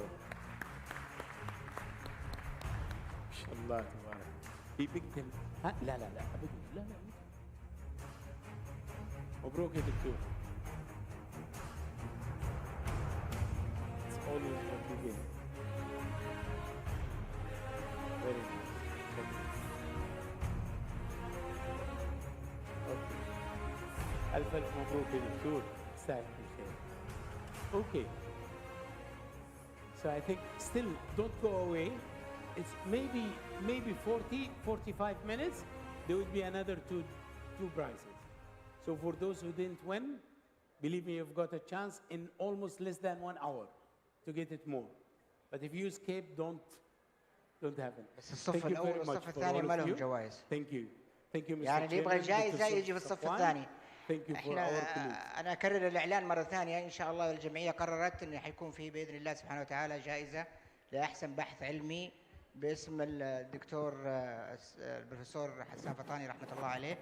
حيكون طبعا البحث حيكون مفيد للمجتمع سواء كان من أطباء أو طلبة أو متدربين، ويكون بحث يعني يكون له فائدة على المجتمع بإذن الله سبحانه وتعالى. إحنا عندنا بوستر في هذا العام، في حوالي 10 بوستر. طبعا الدكتور ناصر الجهني والدكتور محمد صلاح هم حيختاروا البيست بوستر، وحنعلن عن نتيجة أحسن بوستر الأول والثاني والثالث. حيكون لهم جوائز برضو بإذن الله، بكرة حيكون الإعلان عنها. طبعا second session أعتقد it's about to يلا عبد الله.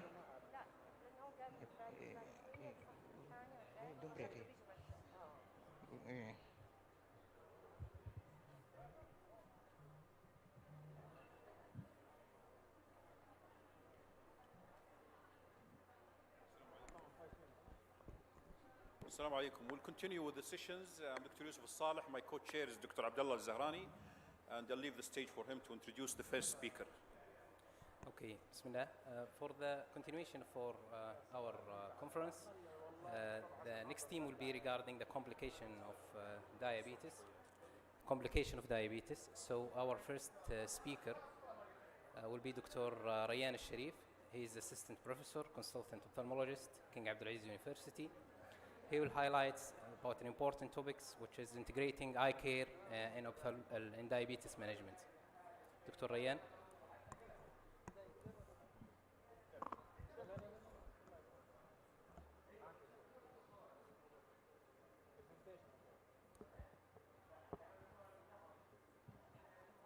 Just waiting for the presentation.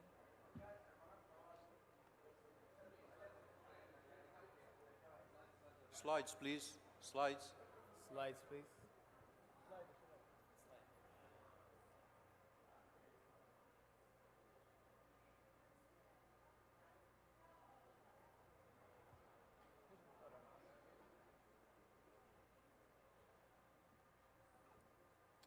have the slides in front of me here, but excellent.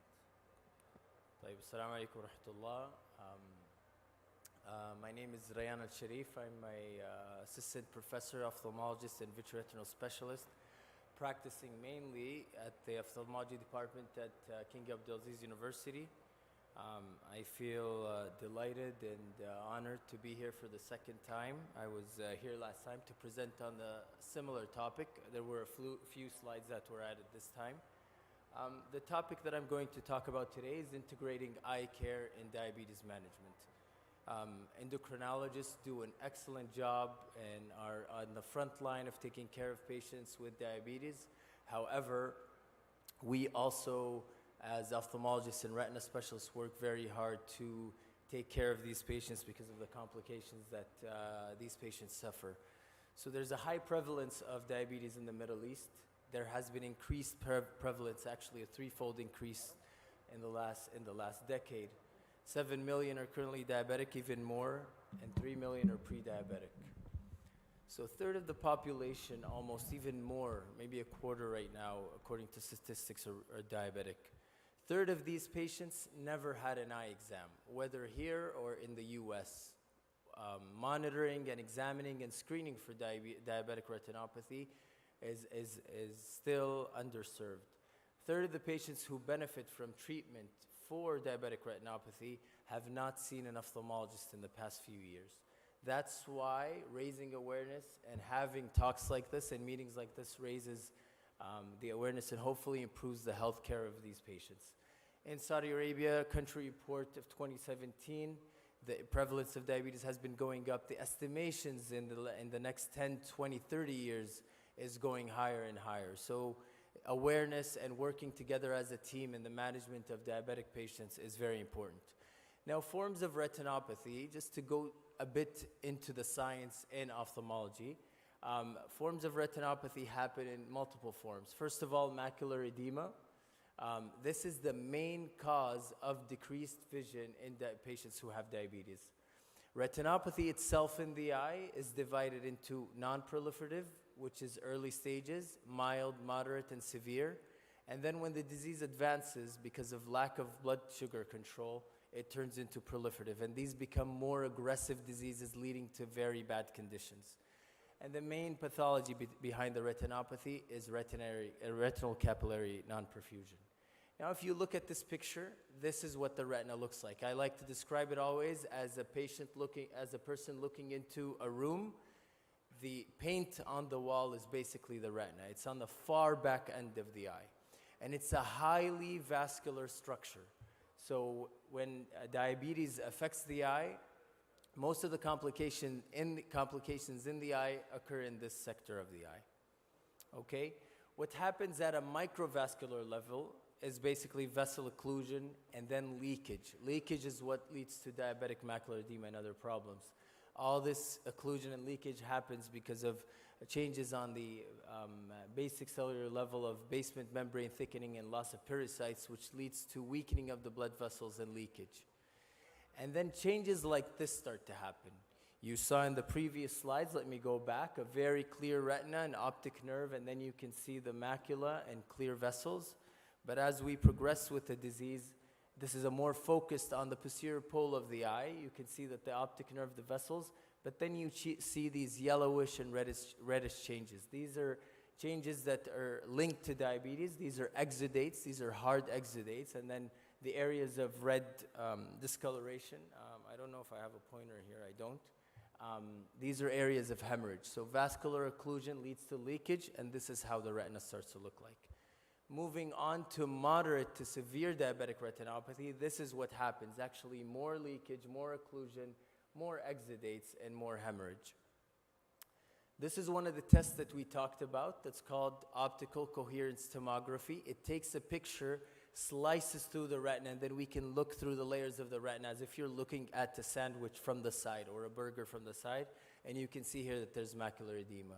Patients, when they have this, they start to have decreased vision. This is when, if you look closely at the optic nerve, there's a lot of abnormal, small, elongated vessels growing out of it. This is what we call proliferative diabetic retinopathy. And this is when the disease starts to become extremely, extremely aggressive. And this is because of lack of blood sugar control and lack of examination by the patient. What happens is that changes like this happen, and this is the end stage retinal finding that happens in these patients. The whitish areas are scars, and they pull on the retina and cause what we call a retinal detachment. Patients like this barely see a hand motion in front of their eyes. Some of them are already blind. Okay, so this is end-stage diabetic retinopathy. And unfortunately, till today, in the public and private sector, we are still seeing a lot of patients who present for the first time with this condition, and sometimes in both eyes. So you are presented with bilateral blindness in these patients. This is another wide field image of it, and very ugly disease. A lot of tractional membranes and a lot of scarring presenting these white membranes. So vision loss is what we are trying to prevent when we follow up our patients closely for diabetes. That's why seeing an ophthalmologist is very important. Now, what's the problem with retinopathy? I know at a basic level and as working on the front line, a lot of endocrinologists do a great job in controlling blood sugar. But why is it important to protect your patients from retinopathy? It's because they have visual loss. And what does visual loss mean? It means patients who are most likely to be old, have increased falls, they're more likely to have hip fractures, they have a 4-fold increase in mortality and morbidity, and early death, especially patients with type 1 diabetes. So screening for retinopathy is extremely important because it really affects the quality of these patients. What are the challenges and barriers that we face? First of all, public awareness. A lot of patients are sometimes negligent to diabetic care, not to mention retinopathy and even seeing an eye doctor. So public awareness is not that high. Patient compliance is not at a good level. There's sometimes lack of funding of equipment, training, and education regarding this manner.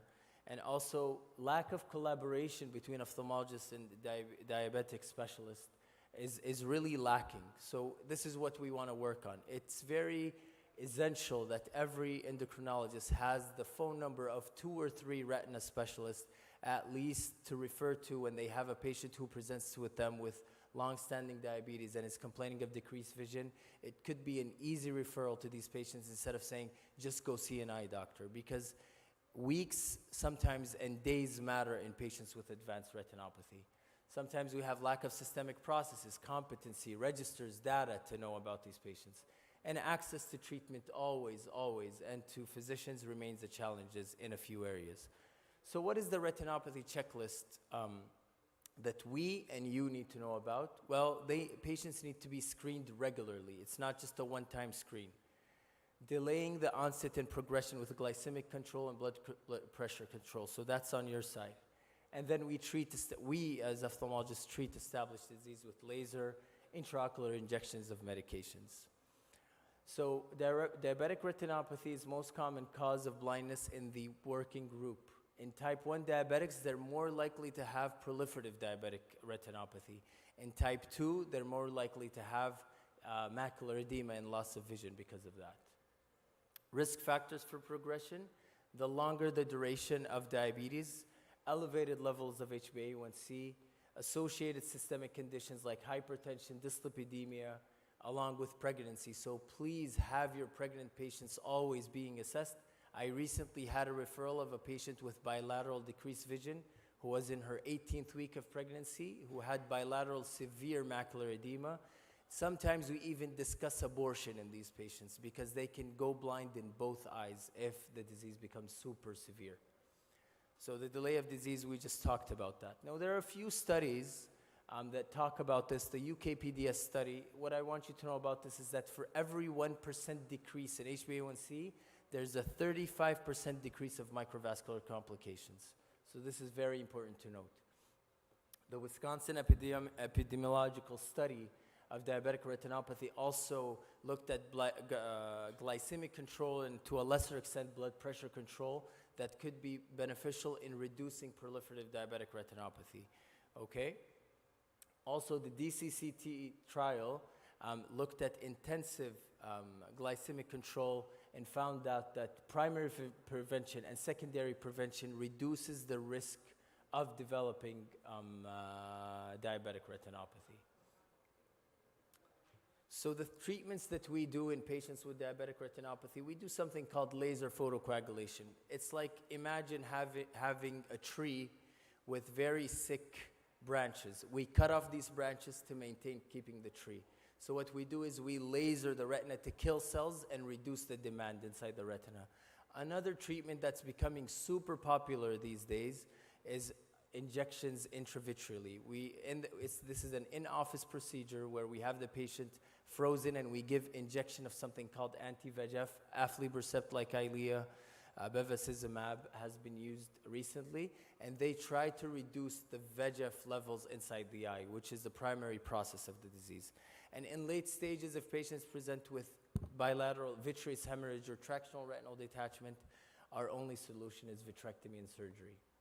So how can we do screening? Sometimes we can have value with fundus pictures, and that can be prevented, as I said, with blood glucose pressure and blood pressure control and treatment.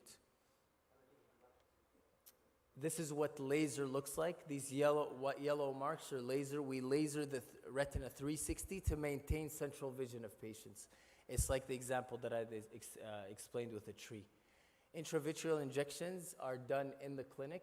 They are painless procedures. They have very low risk of complications, and they are very valuable. These are given at monthly injections. So if you see a patient that tells you, I've seen an ophthalmologist and I had 2 or 3 injections, should I go back to him? Please encourage them to keep on doing it, because the effect of these medications are usually 1 month inside the eye, and these are repeated injections till we maintain blood sugar level, retinopathy levels. This is another picture demonstrating how the medication goes into the eye, and as I said, this is an in-office procedure. We do it daily. This is what surgery usually looks like, and this is only for advanced disease. Now, the role of telemedicine holds a very promising area in protecting visual loss in diabetic patients, especially in rural areas, in patient populations who lack access to areas where they have excellent equipment or advanced or trained retina specialists. It's a global condition affecting patients, and we really want to work hard to prevent blindness.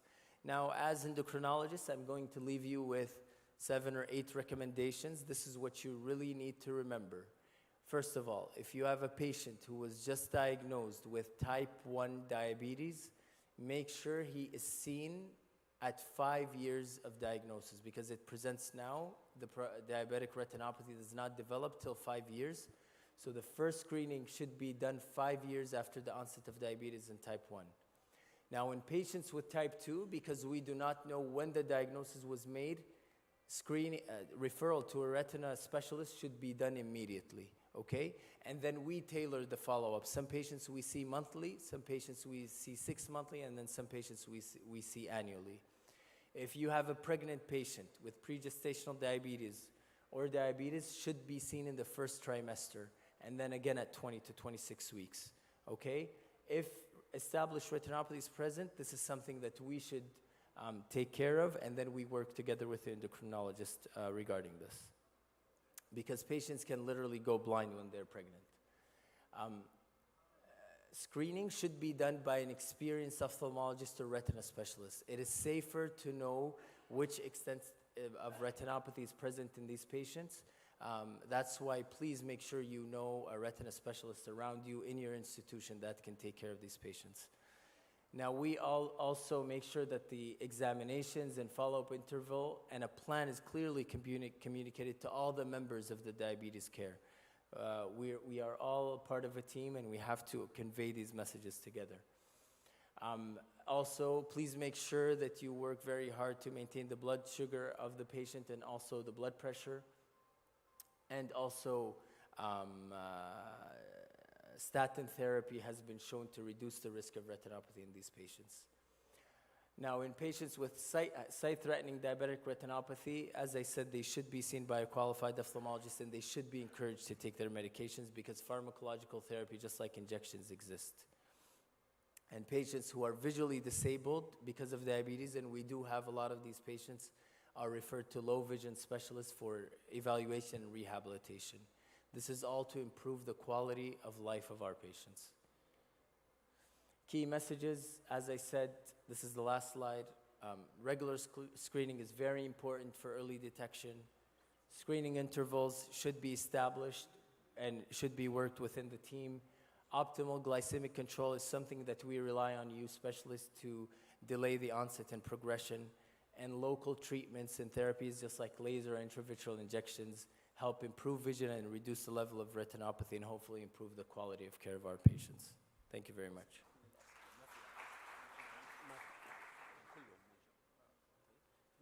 Thank you very much, Dr. Ryan, for a very elaborate and clear presentation. Dr. Naeem did not arrive yet. We're not sure if he's going to be here, the next speaker, or not. So we'll ask Dr. Ryan to please come on the podium, and stage is open for questions regarding diabetic retinopathy. So if you have any questions, please go ahead.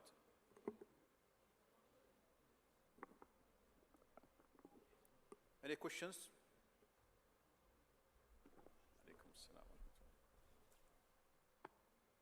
There is a question there at the back.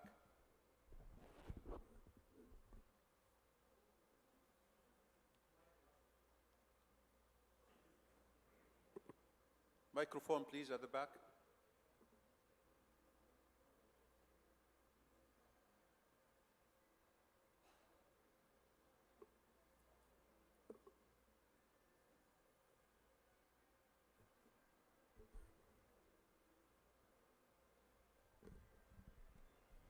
Thank you, Dr. Ryan. I have two questions, please. First, now the recommendation that we should start aspirin in any pregnant patient with diabetes. So if the patient having diabetic retinopathy, is there a chance of hemorrhage in these cases? The second question, what is the pathophysiology exactly in a pregnant lady and also in uncontrolled diabetes when we control them that the diabetic retinopathy will be worsened? Wow, excellent questions. Aspirin, so aspirin is usually suggested if patients are on it. It's non-harmful in patients with non-proliferative diabetic retinopathy. If they develop proliferative diabetic retinopathy and go to a complication called vitreous hemorrhage, we usually have hope that the vitreous hemorrhage will resolve on its own. In the eye, there's bleeding that occurs, but we usually wait on these patients. Usually patients who are on aspirin or anticoagulation have increased risk of more severe hemorrhage and more prolonged hemorrhage. So unfortunately, we cannot advise patients to stop it, but yes, in patients with proliferative diabetic retinopathy who develop vitreous hemorrhage, they're more likely to have severe vitreous hemorrhage when they are on aspirin. But the benefits in general outweigh the risks, so I don't think it's reasonable to stop it.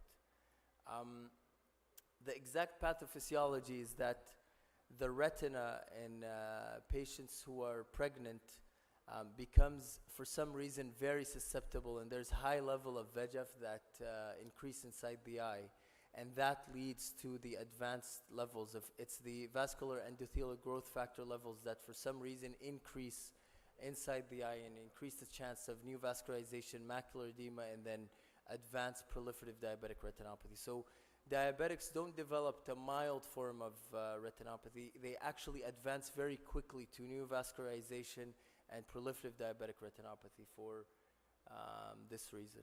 But excellent questions. We have another question here. Thank you for your presentation, Doctor. My question for the injection compared to the laser therapy. Yeah. Is anyone superior or inferior or the same? And for how long? And they were combined. Is there any systemic side effect like Avastin if used locally? Okay, excellent question as well. So when we treat the retina in patients with diabetic retinopathy, we usually give anti-VEGF medications or laser. It depends on the extent of disease and type of disease. So it's proliferative diabetic retinopathy with neovascularization. We do some laser just to reduce the demand inside the eye. The ischemic cells that don't have enough blood supply secrete vascular endothelial growth factor, and that leads to a cycle of neovascularization, proliferative diabetic retinopathy. The goal of anti-VEGF injections is to also quiet down this process. So instead of killing cells, it actually lowers the level of VEGF inside the eye. So in laser, we are reducing demand of the cells by literally killing most of the peripheral cells in the retina. The side effects of it is that peripheral vision is affected in these patients. Now, when we go to local pharmacological therapy, just like anti-VEGF, which are mostly Avastin and Eylea, these are anti-VEGF medications. They do have a slight risk of increasing cardiovascular events in these patients. The levels and percentages of these are still not enough for us to say that they are dangerous to patients with cardiovascular disease. Patients with cardiovascular disease are still receiving anti-VEGF therapy. And for how long, it depends on their response. So if the response is good, we stop the injections. If it's not, we continue these injections. The best thing about injections is that they're rapid acting and very, very efficient. So they are superior actually to laser therapy. The problem with it is repeated dosing. Regarding the guideline now for diabetes diagnosis, hemoglobin A1C 5.7, and there is reported cases now retinopathy with 5.5. As ophthalmologist, do you recommend to lower the glycosylation hemoglobin for diagnosis of diabetes with these cases of retinopathy with 5.5 in the diagnosis? Because now there is discussion about hemoglobin A1C should be lowered for diagnosis of abnormal because of a lot new cases of retinopathy with even normal hemoglobin A1C. If you can elaborate more on. I just have a question. So their levels are always at 5.5? Yes, more than one case is even reported with retinopathy, and with 5.5 hemoglobin A1C. Wow. So retinopathy in general is more likely to be associated with two things: duration of diabetes. So maybe it's 5.5, but the duration of diabetes is very high. There might be cases where it's shorter, but to our knowledge, it's usually associated with two things: duration of diabetes and the levels of HbA1c. To have it at this low level is, of course, what we would recommend is either aggressive ocular therapy plus maybe more aggressive HbA1c control. Did you have something to say?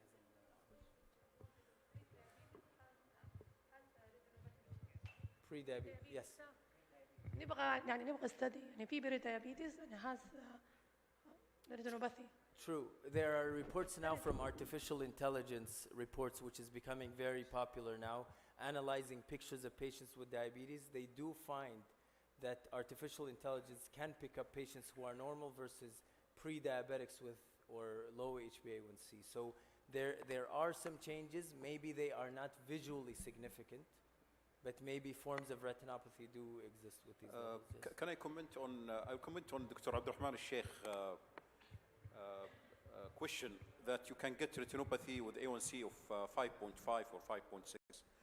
Now, the original diagnosis of diabetes, when they put the cut limit of a fasting glucose of 100, normal fasting glucose is 100, is based on studies in Pima Indians, Egyptians, and the NHANES 3. So what they find is a level of 100, you get start of the increment increase in the rate of complications, mainly retinopathy. So they examined hundreds of thousands of people in India, Egypt, and the state. And they found that at the level of 100, then you can start to have very subtle changes in the retina.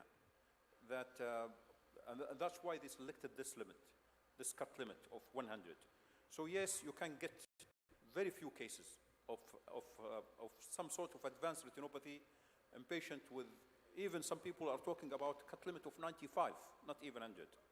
But as a sort of agreement between the three sort of studies in the three populations, they concluded that probably 100 is a better cut limit. But who knows, maybe in the future they will come down and they say the normal blood sugar, fasting blood sugar is 95, not 100, based on this finding of the start of the appearance of very subtle changes in the blood vessels at blood levels of 95, even not 100. So probably this is the reason you might see very few patients with retinopathy at A1C of 5.6, 5.7. So the Sifri has a burning question. No, it's just a comment that now we would expect not to see any complication or retinopathy in patients who has got an A1C, let's say less than 7%. But again, there are 5% who could have it even at a very low level of A1C. So still you might see a few cases. Now the question always we have been asking in patients. Microphone, Saud, شوية قرب. Okay. Yes. In patients who are getting pregnant, and usually with those, they might have, let's say, some elements of retinopathy. Now with the pregnancy, that what we have seen, some of them, they might get even more advanced or proliferative changes during pregnancy. Now in that situations, what would be, let's say, what should we do? Should we do more frequent screening, or should we go for abortion, or should we use some of those, I would say, interventions? This is a very striking point. Unfortunately, we tailor it according to the retinopathy of the patient and how visually detrimental it can be. So if a patient already has established diabetic retinopathy, they get pregnant and they develop proliferative stages and they reach a level, remember the picture that I showed you with all the white scars? This is tractional diabetic retinopathy. And this is a detachment. These patients lost vision. So if it's in both, or if it's reaching that level in both eyes, if one eye detaches and the other eye is in the way, then we strongly, there's sometimes a chance that we recommend that the patient gets abortion. Because this is very rare, I know, it's an aggressive comment, but sometimes patients do lose vision, and the problem is when they detach, their prognosis is very bad. Even if we operate and the retina goes back to where it is, if we reattach the retina, their vision is wiped. They probably won't see in front of their faces. They literally have we call it counting finger vision. So they can barely see things 1 or 2 meters in front of them. How's the quality of life going to be for a mother like that? So in some cases, we can do aggressive laser. The problem is we cannot inject pregnant women because we're afraid that anti-VEGF levels go in, and we have no idea how it can affect the fetus. Thank you, Dr. Ryan. Thank you. Just a quick question before we conclude. Next speaker is here now. Now, those who have band retinal photocoagulation, is it safe for them to drive with the loss of peripheral vision? Yes, if their central vision is good and is what we call 20/40 or better, they are legally allowed to drive. Even if they lose the peripheral vision? Even if they have peripheral vision. Can't they do accidents with the loss of peripheral vision? Some of them do, but it's not a feature in 100% of patients. Okay. But it's because there's a guideline to legally blind patients and those who are not allowed to drive. If they have 20/40 vision or better in one eye, they are allowed to drive. Thank you very much for your time and nice presentation. Thank you. Thank you. We'll proceed with the last speaker, but not least of the day, Dr. Naeem Al-Shuaibi. And this time we're going back to cardiology. So Dr. Naeem is head of adult cardiology and consultant of cardiac electrophysiology. He's assistant professor of medicine and head of electrophysiology service at King Abdulaziz University. And he's going to address us on the cardiovascular risk in diabetic patients. Dr. Naeem. Assalamu alaikum wa rahmatullahi wa barakatuh. Dear chairman's colleagues, thanks for the invitation. Can I have my slides up, please? Sorry, I was late. I was just giving a talk in a geriatric meeting, and their talk so slow. And I was like a diabetic patient rushing, going to the washroom. I want to finish, so hope I can get my slides. So I'm going to talk today about cardiovascular risk in diabetic patients. All right, so why is diabetes is bad? So we know, you can teach me on this. We have a lot of microvascular, macrovascular complication with the diabetes, which something touch the eye, touch the brain, and again, touch the peripheral arterial disease and coronary artery disease. What we know for sure that diabetic patients are doing poorly if they have a coronary artery disease. Coronary artery disease is a nasty disease by itself, but if you have a coronary artery disease plus diabetes, the risk will be much higher. And you call the risk all-cause mortality, cardiovascular death, non-fatal MI, non-fatal stroke, always goes worse if your patient has diabetes. This is why diabetic patients need to be managed in a different, or let's say an aggressive way of management. So in this graph, look, if you are 60 years old, you have no diabetes, you have a good life expectancy.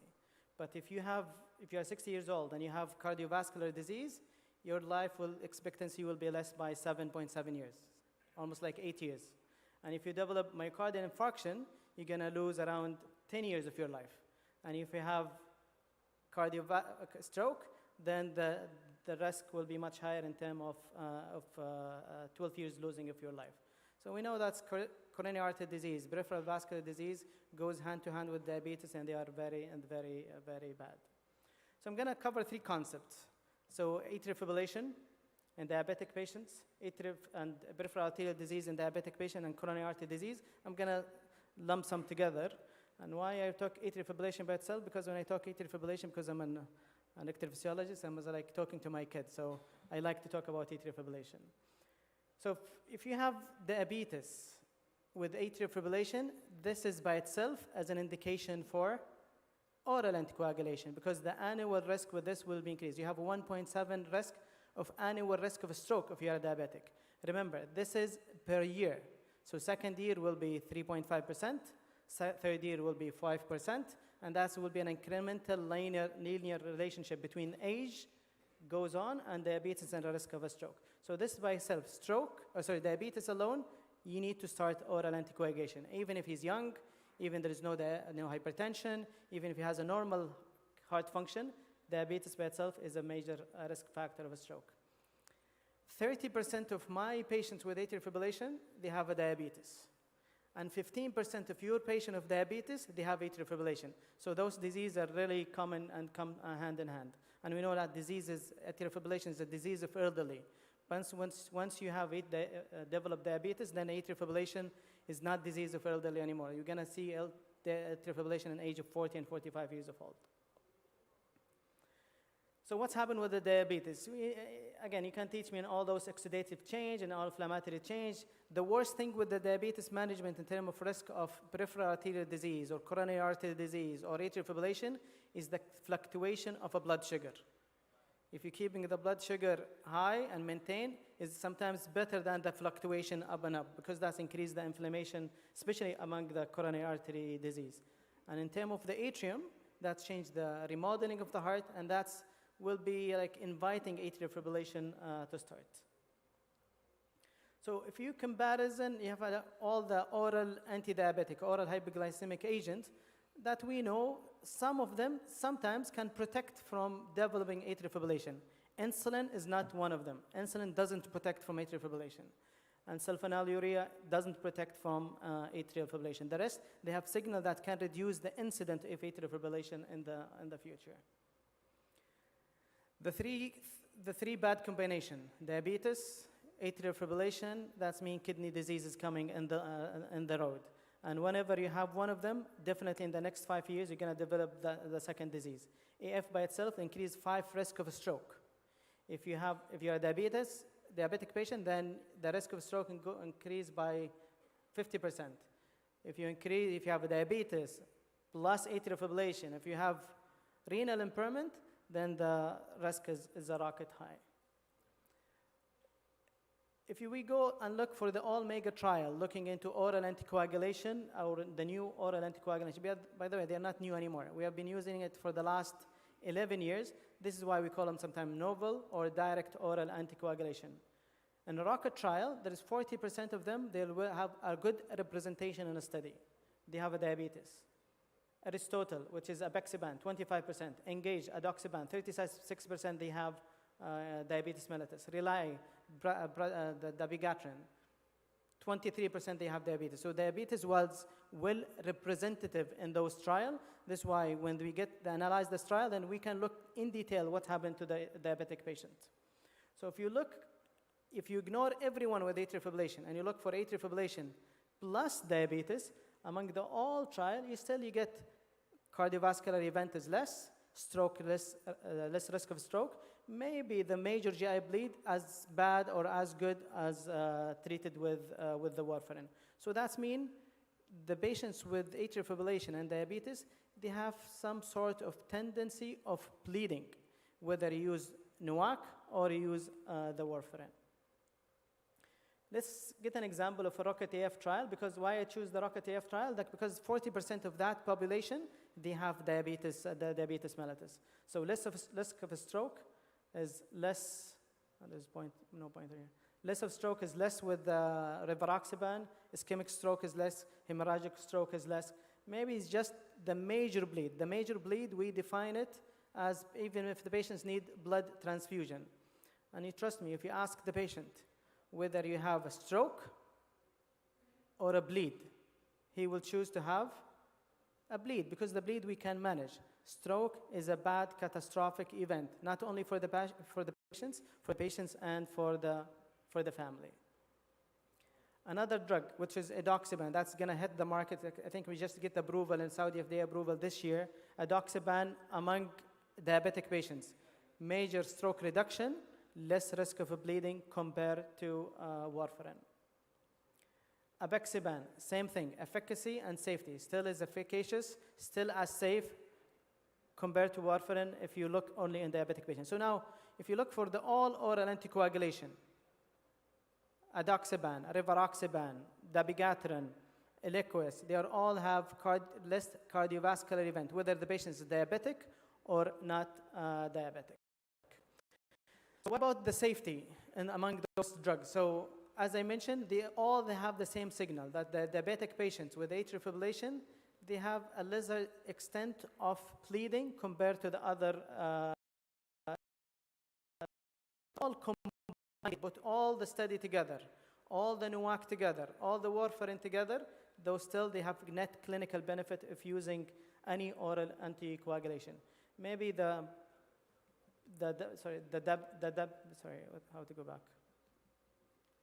Maybe the dabigatran, they have less risk of effect in diabetic patients with higher risk of bleeding. So before I switch the gear to the coronary artery disease and peripheral vascular disease, remember, diabetes with atrial fibrillation alone needs anticoagulation, wherever it's available in your hospital. But please do not go with the lower dose.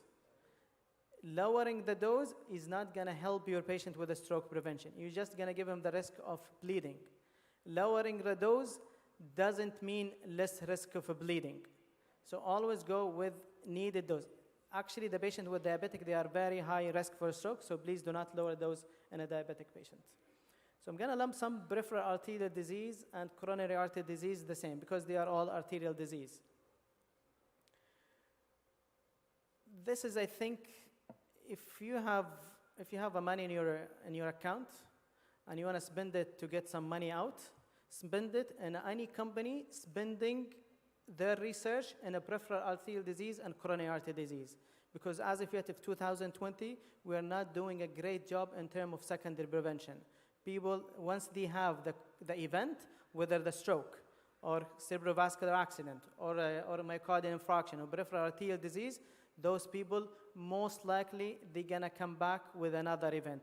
Those that are very high risk to get the event. This is why we always say protection is the important.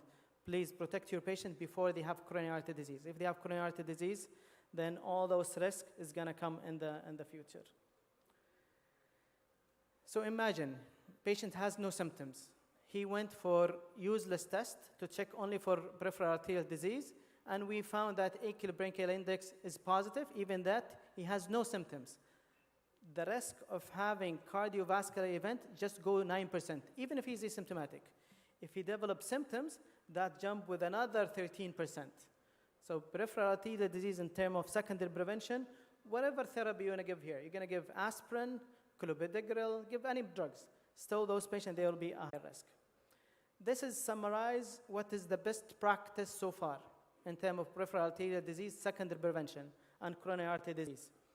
Giving aspirin against nothing. Aspirin against clopidogrel. Clopidogrel plus aspirin. clopidogrel, aspirin, ticagrelor. All of them failed to reduce the major event. It has some sort of reduction, but not to the level that we like, or not to the level that we are able to prevent with oral anticoagulation in atrial fibrillation patients. So that's mean in terms of secondary prevention in coronary artery disease and peripheral artery disease, we are still losing the game. Then clopidogrel, aspirin,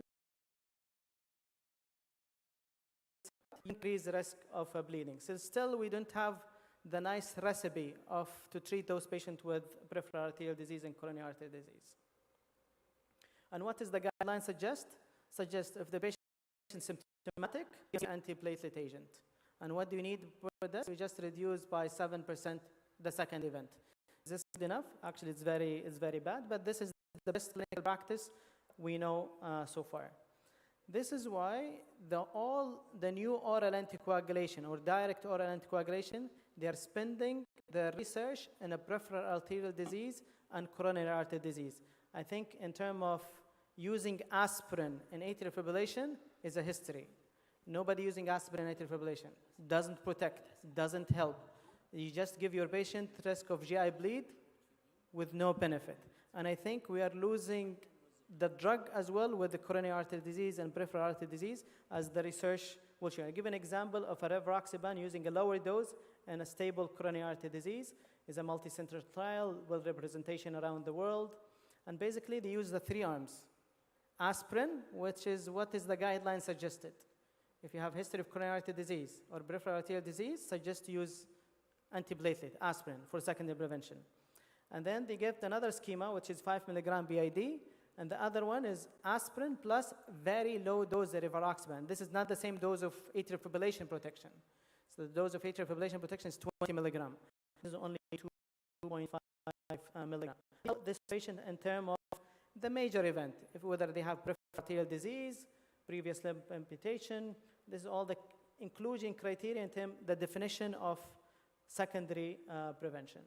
Of course, they took the heart failure out and the stroke out, because if you have a stroke, then you need maybe the higher dose of the drug. The 3 groups are well representative in terms of female, male, diabetes, hypertension. They have a well representation in this study among the three groups. So this was the surprise of introducing NOAC in terms of reduction of cardiovascular event, reduction of peripheral arterial disease, reduction of stroke in a patient for secondary prevention. As you see the lower line, rivaroxaban with aspirin, you have early separation of the curve. From the first month of randomization, you can see that the event rate became lesser with very low dose of oral anticoagulation with aspirin. So maybe aspirin alone will be getting out of the new guidelines coming up next year. So next year, most likely you're not going to see aspirin alone to be used for secondary prevention. This is the same from the same trial, looking for in terms of risk of safety or efficacy. You have less risk of a stroke, less risk of acute or chronic limb ischemia, less risk of amputation. All major risk will be better with low dose and dose of aspirin. What about of the other, or let's say if the diabetic patients, you're interested in diabetic patients, the diabetic patient has special entity in those people? No, actually the diabetic patient in those group, they get the same benefit of the total population in terms of using low dose NOAC plus the aspirin. What about the safety? It has the same signal that the diabetic patient, they have little bit of tendency of a bleed, but that did not affect the major clinical net outcome. What is important for us is the net clinical outcome. If I ask you, if you want to introduce a drug to a patient, you want it to be safe or effective? So who thinks he needs to be an effective? Who thinks I have to look at the safety first? So if you're treating with patients with your safety first, don't give them a drug. Give them a water. Water is very safe, but not as effective. So basically, if you introduce any drug to the market, you have to get superiority in the efficacy first. If you have the efficacy first, then look at the safety. If it's still in the safety, there is tendency to bleed, look at the net clinical outcome. So we do not look for the safety first. If you look at the safety first, do not do cath, do not do an angiogram, just give him a water. Water is very safe medicine with no side effect. But what is the benefit? Zero. So what is important for us to introduce any drug? Look for the efficacy, then at the safety. And there is a lot of publication looking into the physician behavior in terms of introducing a drug. Most of us think when you start giving oral anticoagulation, if the patient stroked, this is from God. But if he bled, this is because of my medicine, which is wrong approach. So always there is an efficacy and safety, and you just discuss with the patient. Tell them the benefit of a drug like that and the safety of a drug like that. If you have a net clinical benefit, then go with the drug. So this is just to summarize what we have in terms of using aspirin against clopidogrel. You just reduce the event by 24%. Ticagrelor and Plavix or the other glycoprotein 2BA inhibitor, we're just reducing nothing. We just let you feel better. It's just not going to reduce the secondary outcome. Plavix plus or clopidogrel plus aspirin, you'd reduce MACE, but the problem, the risk of a bleeding is much higher in those group. But if you have lower dose NOAC, and that's an example, was a rivaroxaban with aspirin, against aspirin alone, you reduce the MACE, which is the major event, you reduce the risk of amputation, you reduce the risk of stroke, with increased risk of a bleeding that did not change or alter the clinical outcome. So in conclusion, diabetes is a very nasty disease. The tendency to have more higher risk of a stroke. Diabetes invite atrial fibrillation. Diabetes invite peripheral artery disease, invite coronary artery disease, invite chronic kidney disease. So this is why we have to hit this disease in an early stage. Diabetes by itself is a major risk factor of atrial fibrillation. And if your patient develop atrial fibrillation, go with the full dose of a drug. Do not lower the dose of the oral anticoagulation. There is no rule for antiplatelet in atrial fibrillation. There is no rule for aspirin in a patient who is in atrial fibrillation. The rule of it is you're just giving your patients a GI bleed. There is no rule for aspirin in a primary prevention. If you are 50 years old, diabetic, hypertensive, never had a stroke, never had an MI, there is no rule for aspirin.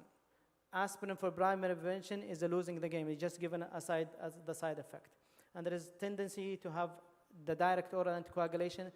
There is more suggestive evidence to be using aspirin plus lower dose of oral anticoagulation in coronary artery disease and peripheral artery disease.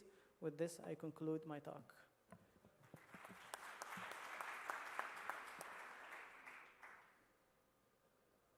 Thank you, Dr. Naeem. We'll open now the floor for questions. Any questions? Would you like to join us on the podium, Dr. Naeem? Questions?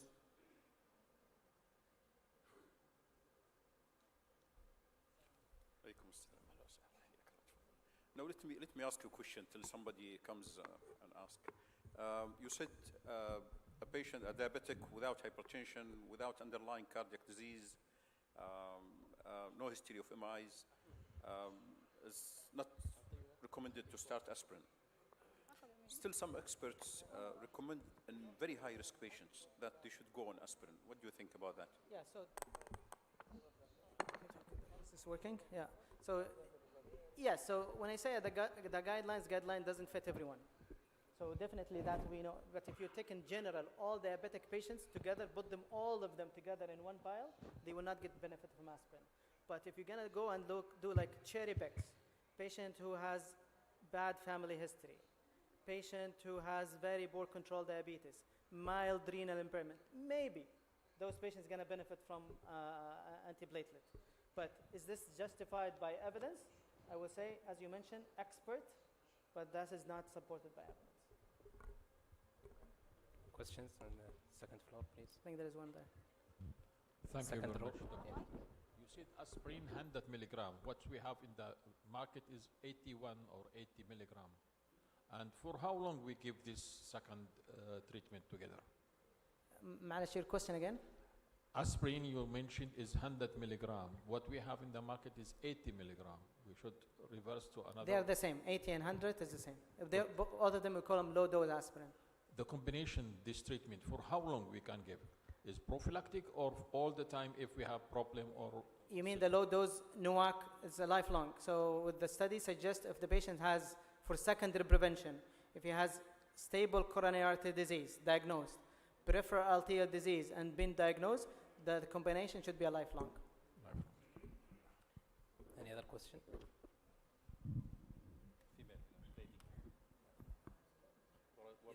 Mike, yeah.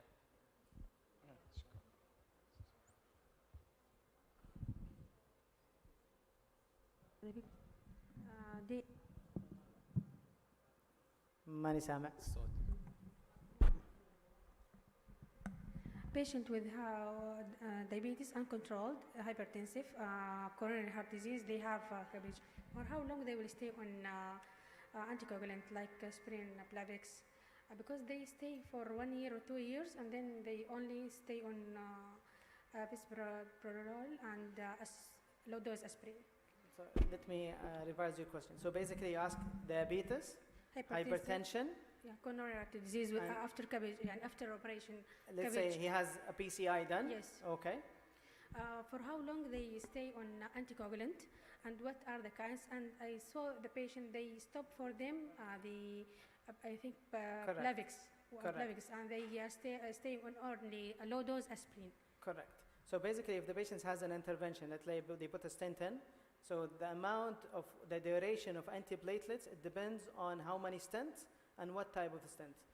Most of the stent that we use, we continue for the dual antiplatelet aspirin and clopidogrel for 1 year. Then we draw one of them, and most likely we draw the clopidogrel because of the cost effectiveness.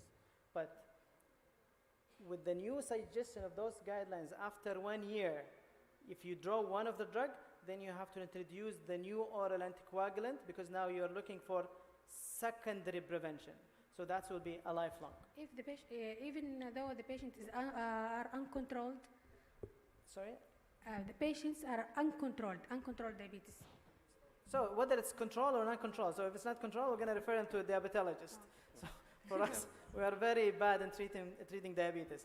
But yeah, that should be controlled. Actually, patient, if it's not controlled, we know that the risk of atrial fibrillation will be higher, risk of cardiomyopathy will be higher, risk of restenosis will be higher. So this is very important as the patient is taking his medication to control his diabetes. Thank you. Thank you, Dr. Naeem. Dr. Saud. Thank you very much.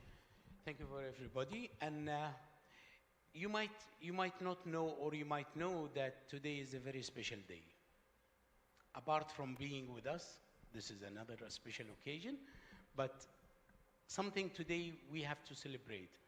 Not to celebrate, but at least to show solidarity with them, those individuals with obesity. This has been chosen as a World Obesity Day. And it is the time, it is the day where we have to show our consolidations with them, that we have to show our positive attitude towards them, and we have to believe that we are ignoring this as a disease. And we have to recognize from today on that obesity is a disease and it has got its own consequences. Today, 4th of March, is coinciding with the World Obesity Day, and we are going to have something where I need your help in this. We might not do much, but at least the least thing we could do is to stand, and while we are seeing this, and this is just a part to show what we can do for those people. So if I may ask you to stand, it's not going to be much, it's a kind of calorie burning, so at least it is something. If we can run that video, please. It's a good exercise, by the way, afternoon. Oh, yes.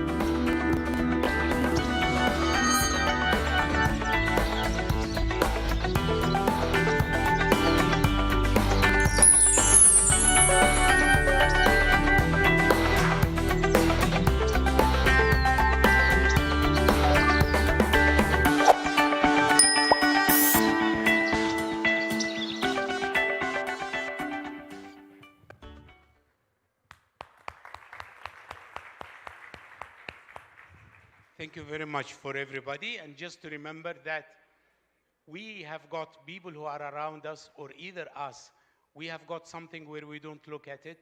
It's a disease, it has got its consequences, and we would like really to prevent that one. So with your help, with your support, with your understanding, we are going to find those individuals and maybe provide them with the help.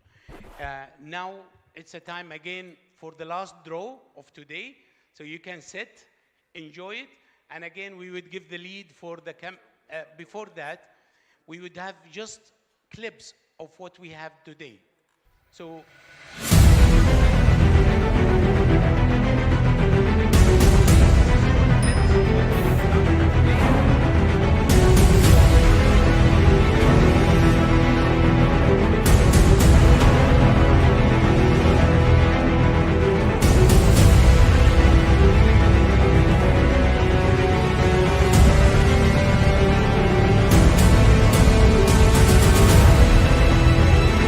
can see the patients might be doing very well. Either he is not trusting the result. Losing weight does not produce any beneficial health outcomes. 350 patients, only 9 trials over 20 years. People with type 2 diabetes, usually they have very high C-peptide. Maybe even patients with normal glomerular filtration rate, but with micro. With the use of the canagliflozin, like there has been significant reduction in the 3-point MACE.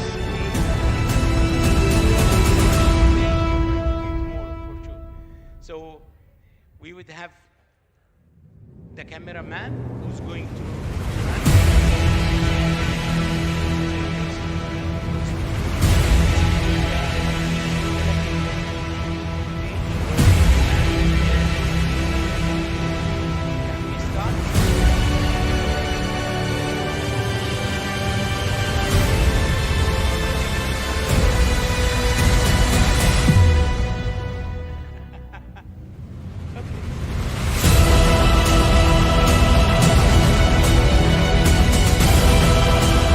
Empiric outcome trial, it did not change only the diabetes guideline. Even the cardiologist came in. In order to increase the event rate, they took 3-point MACE. If we reach to the total daily dose of basal insulin, Then you see the difference between Glargine 300 and Degludec. Now, forms of retinopathy, just to go a bit into the science in ophthalmology. If you're keeping the blood sugar high and maintained, is sometimes better than the fluctuation up and up.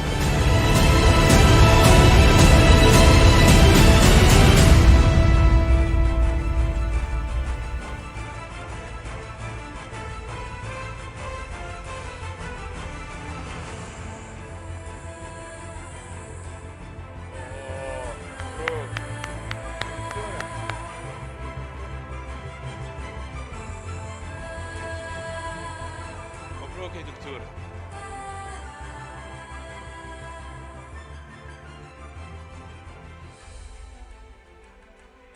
Always we ask who would be the lucky one. He would have the first call from this new phone. Okay, now let's choose the second winner. White chairs? No.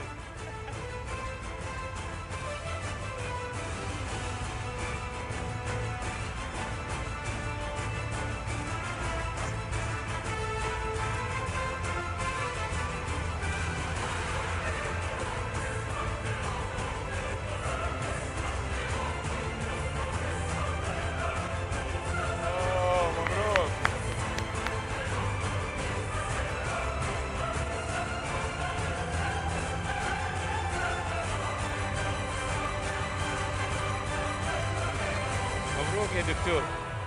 مبروك. You must be very lucky, huh? Okay. All right. We're going to have our lunch at Al-Suhba restaurant. There is a bus which is there. It can take you. If you want to stretch your leg, you could. Thank you very much. We'll see you tomorrow at 8:30. So now, Al-Suhba restaurant, there is a bus there, or you can use and stretch your leg. Thank you very much. See you tomorrow, 8:30.